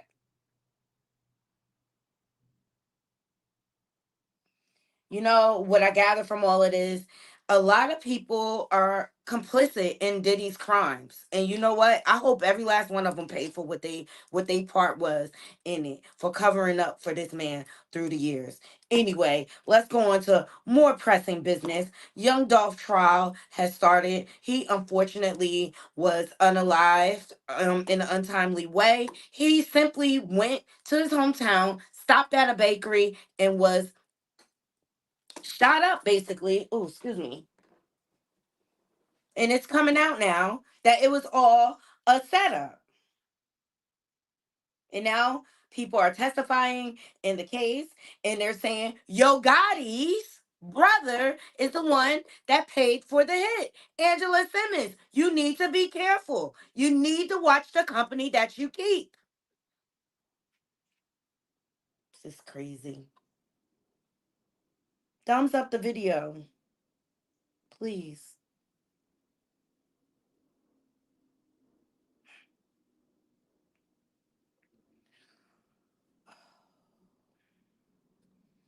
See, these women, they want all everything that glitter and gold. They want this lifestyle and things like that until it turn on you. To the fist turn on you. To the blicky turn on you. Pay attention to people's characters.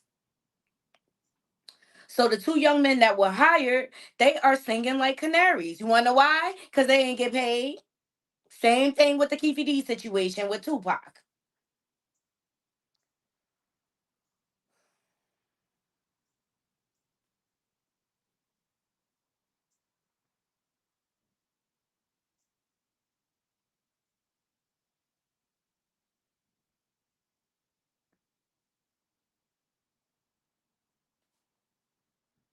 We go our way to the gas station. Okay, this ooh. We go out. This is the suspects in the Young Dolph's murder trial revealed that he spoke with Big Juke, Yo Gotti's brother, who was deleted at a funeral, both before and after the deletion of Young Dolph. This is terrible. Here we go. We go our way to the gas station. FaceTime Juke. Let them know they was out working. Who FaceTime Juke? Justin had FaceTime Juke. Spelling out dope. You know what I'm saying? Let them know that we did it. Let's back that up. You say, let them know what y'all's working. Right. So somebody spelled out dog. Who spelled out dog? Just spelled out dog. When you say spelled out dog, what do you mean? I did. Sign language. With jailhouse. Yeah. Like this would be an O. Nah, I think all know how to do it, but okay, something like that. All right, so there was some signing, and y'all just took care of it all. Was that short call, long call? Condition. We was on our way. At that time when you met with Jook, is that the first time that anybody's talked about money on Dolph's head? Now, the first thing, it was just quick last year. We did. So this had come up before with Quet, Yeah. and then comes up again with Quet and with Jook. Right. Uh, when did you, in that timeline, so first just Quet, next Quet and Jook. Right. When did you met Justin in that timeline? Oh, you like right around the same time, you know what I'm saying? As the first time when it was just Quet, or the second time when it was Quet and Jook? Like in between the first and the second time, I Straight from where Quet wait, lives. right. He said y'all need to move this. Yeah, we gotta burn each other up and get rid of it. Straight from where Quet lives. Right. Singing like a canary. You don't think they're gonna try to connect Yo Gotti to this? Sure. But it's two men. Cornelia Smith and Justin Johnson. Both these young boys are now gonna do life. And they weren't paid. Prosecutors allege Yo Gotti's brother, Big Juke, put out a 100K hit on Young Dolph. Cornelia Smith testified after he and Justin Johnson killed young Dolph. They FaceTime Big Juke to confirm they murdered Dolph. Smith claims Juke responded that he would get up with them. Smith testified he never met young Dolph. He just wanted money. Smith said he expected to be paid $40,000 for the alleged hit he put on Big Juke.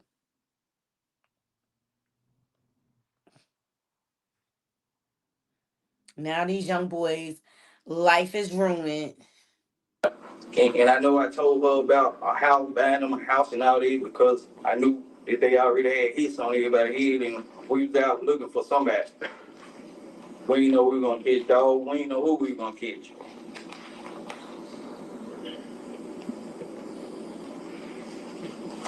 Is that why it was a particularly big day for you?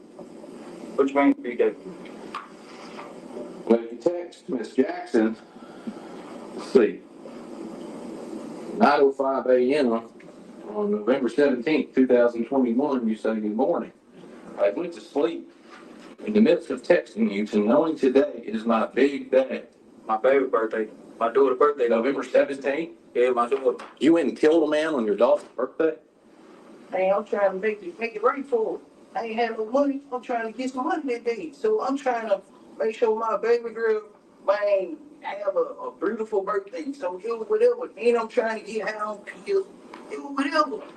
But you're telling her you're going to buy her a house, you're going to give her $10,000 for rent? I said, this Right. ain't full. The day before. Yeah, you know, I can tell female lie. You know what I'm saying? Like, let my baby mama. I was trying to get back with her, whatever. It ain't just like, you know, it just ain't. You know what I'm saying? It just ain't. Damn, about all crazy. Just ain't. So you're just lying to her too? I ain't saying lying.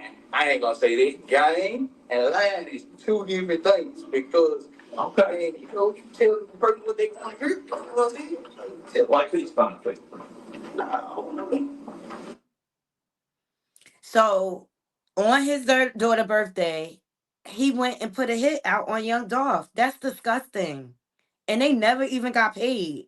And now the price you're gonna pay is being out of your daughter's life forever. It's sad. It's sad the way people do not value life any longer. Child. I'll keep my eye on the updates of the trial, but it's going down. Okay. Angela, you better be careful. Angela, you just better be careful because, I find it all. That's suspicious. That's weird. All right. In lighter news, T.I. and Tiny's big win. They have scored a whopping $71 million in their lawsuit. They were suing a company for stealing their OMG girl's image. All right, Tiny had an R&B group with her daughter Zanique, and the group was cute or whatever. I mean, I never that's not my age group, so I never was into the music or whatever. But congratulations to them because I mean, they've had to go back to the drawing board a couple of times. Ti and Tiny awarded $71 million in lawsuit against Toymaker. So Ti and Tamika Tiny Harris have won their lawsuit against MGA Entertainment, claiming the company violated the intellectual property rights of their music group, the OMG Girls, with the company LOL Surprise OMG Dolls. All right. So congratulations to them. And she went live. Hold on. Let's see what she have to say. This for the city, we did this for the culture. It was a fight, you know what I'm saying? It was a hell of a fight. This fight been started in 2020, and it's now 24. And we couldn't be more happy, man. I wanted to come on here. I honestly wanted to come on here to say we wanted to thank the jurors for like just seeing us through this, man, and just believing in what we said. And they heard our story and they knew we wasn't lying. Okay. All right. They knew we wasn't lying, you know what I'm saying? And that's what's up. Yeah. What's up, King? Yeah, give me my purse. They knew we wasn't lying, and man, it's amazing that they seen us through God, women, and everybody, and our girl, Neek, and Nice. Yeah. Megan, she was there. We did this for the city. We did this for the culture. The Stones. So yeah, thank y'all, man. And hey, we finna turn up a little bit one time. All the Stones.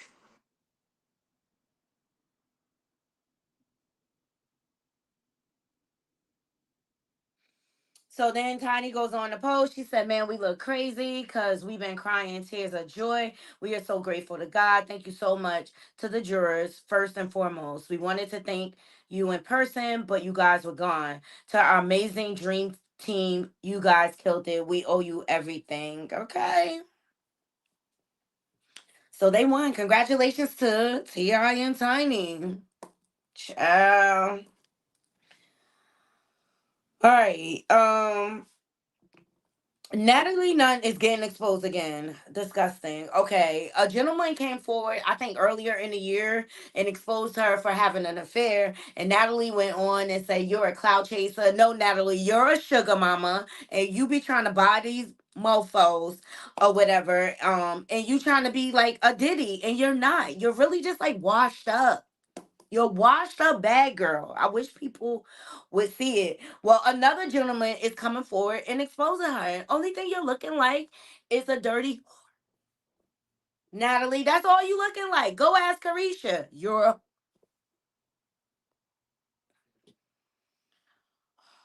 Let's get into it. And I'm just going to scan over this story real quick because I'm just tired of her trying to gaslight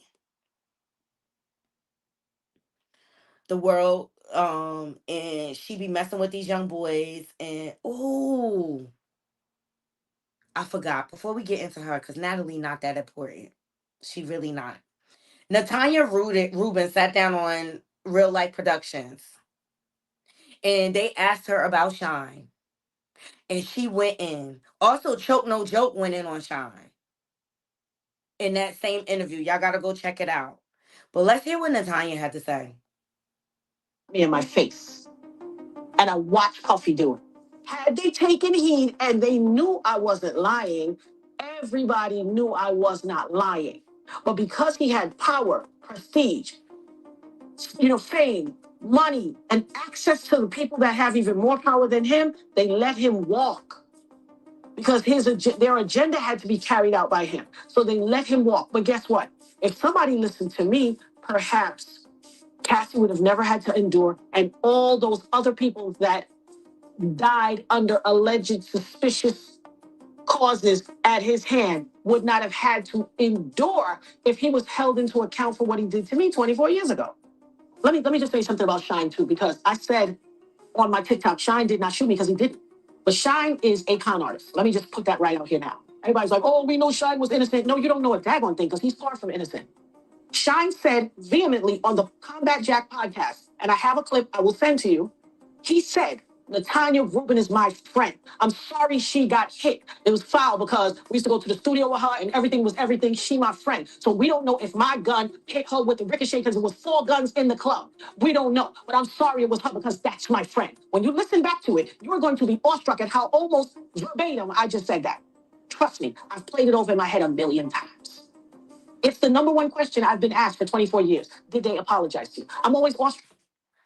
Let me tell you something. Shine continue to have relationships with Diddy. He has relationships with Jay-Z.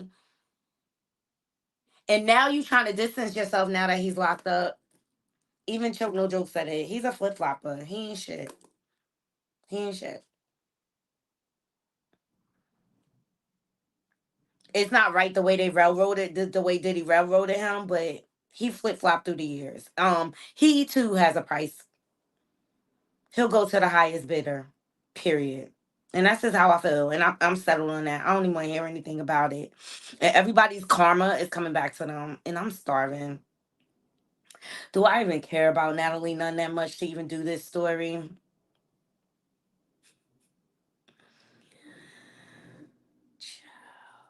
Well, she's being exposed again. All right. So this young man came forward and said that he was rugged. Honey, give me energy, got me red. And he's exposing all type of deeds on Natalie. And they always get video footage on her and she always spending her money.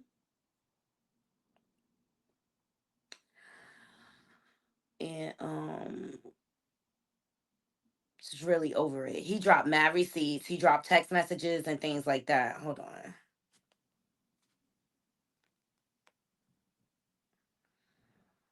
Have y'all been following this whole Kevin and Tracy saga? I'm convinced something just happened with Mary J. Blige. Really?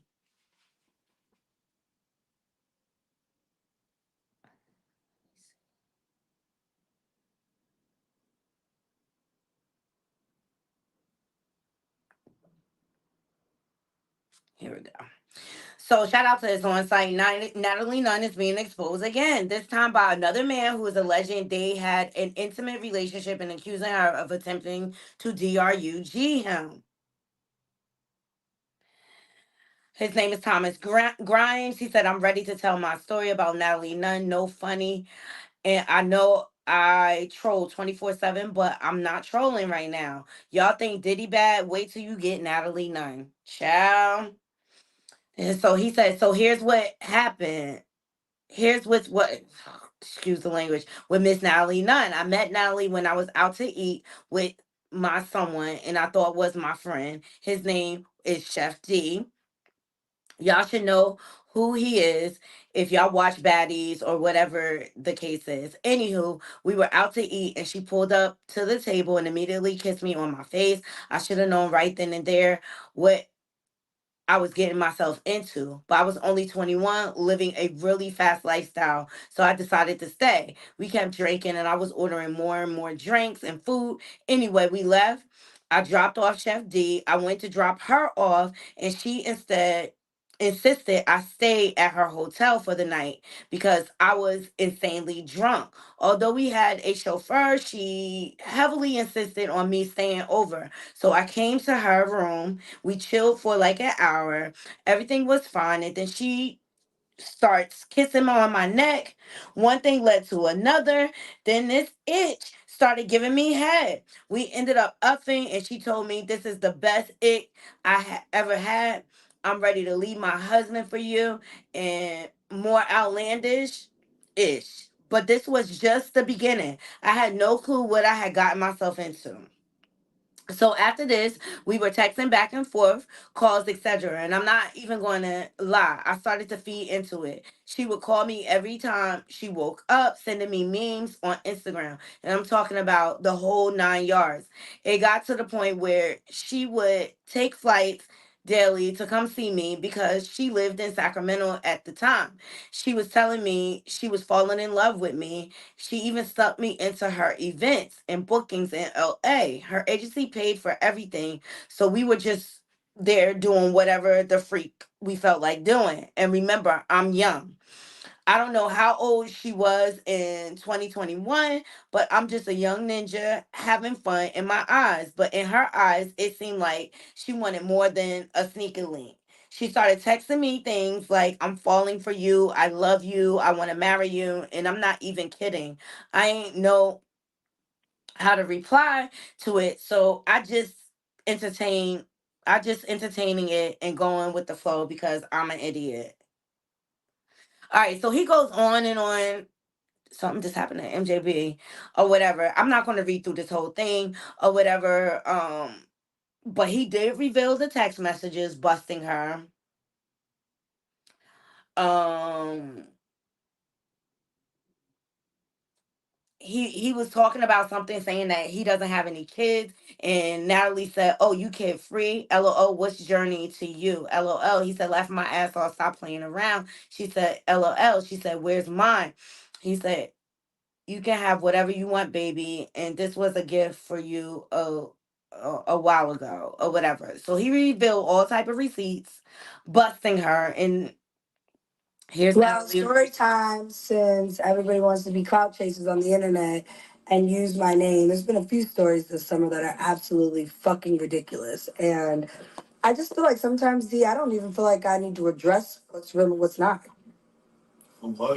Because it's just like, this is what they want me to respond. The clout. Whoa. I'm not tagging his page. I'm not saying no names. What I know is that he came around in 2020. He was around Chef D. And how did you meet him? Sky tatted. And he came around and he was Chef D's boy. That's all I knew. Next thing you know, he said he was scamming in LA. He was making fake checks and cashing them at banks. And he was, well, story time, since everybody wants to be Whatever. caught. Natalie always does the same thing all the time. She gaslights. She says everyone's lying, clout chasing off of her. But why do they have receipts? They have receipts of you at restaurants and hotel rooms with them and things like that. Everybody can't be lying, Natalie. You better watch your ass, cause Lemon Pepper Stepper will set your ass up for the fall of the Zeus Network and the trafficking ring that's going on there. And that's all I gotta say that on that, cause I can't even stand Natalie. All right, I'm looking to see. Somebody said need for balance. Says something just happened with Mary J. Blige. What happened? Former.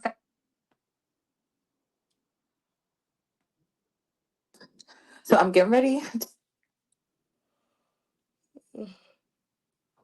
Let me see.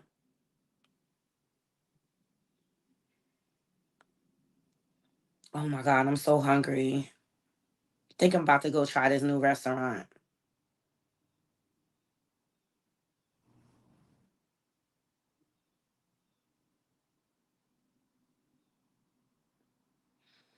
Wells Fargo get on my nerves.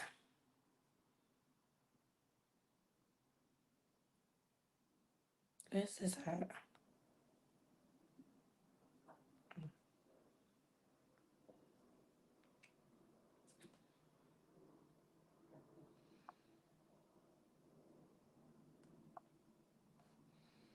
All right, I'm gonna Google it, and if there's nothing up there new, only thing I saw is that Mary announced that she has a tour and an album coming out. So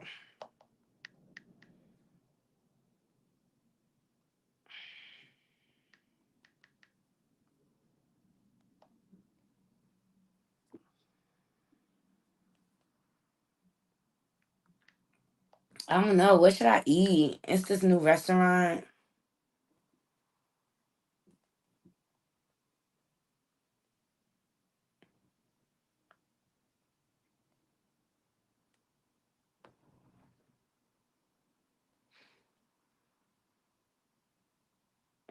Oh, that's right.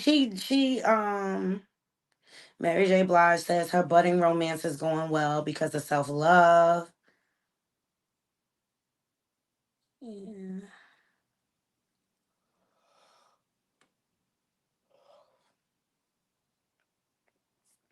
You know what? I wish Mary the best. I wish all of you the best. I hope you have a beautiful, beautiful, blessed day. I appreciate you all joining me. I'm sorry this was a long live because I don't think I'll be able to go live tomorrow.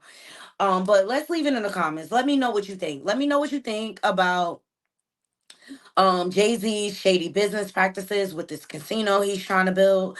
Let me know what you think about the diddler going on a hunger strike. Child, please. Um, Although his opinions are strong, I respect it. I respectfully disagree, but let me know what you think about Choke No Joke's point of view with things. And the reason why I wanted to present it to my naughty crew is because, he might have to face a jury of his peers if he goes with a jury trial, because it could very well just be a judge trial or whatever. And some of the jurors may think the same way as Choke No Joke, okay? Let me know what you think about Kalina trying to emotionally extort the public because she has lost her children and won't tell us why. Let me know what y'all think. If y'all think Mary J. Blige is up next on the on the chopping block, and let me know what you think about T.I. and Tiny's big win, Young Dolph being set up, and Natalie Nunn being the next diddler. What restaurant? It's over in. I'm gonna text it to you because I can't, but it's a Caribbean restaurant, and I want to try it, and I'm willing to go by myself. That's how bad I want to try it. But it's a tonight. It's an open mic night, not too far, Chantel.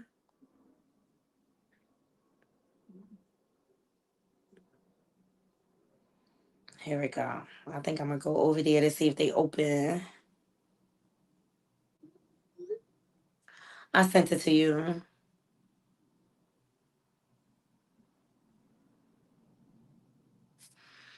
All right, guys. I appreciate every last one of you joining me. I love you all. Have a beautiful, beautiful, blessed day. Like, comment, share, subscribe. Yeah.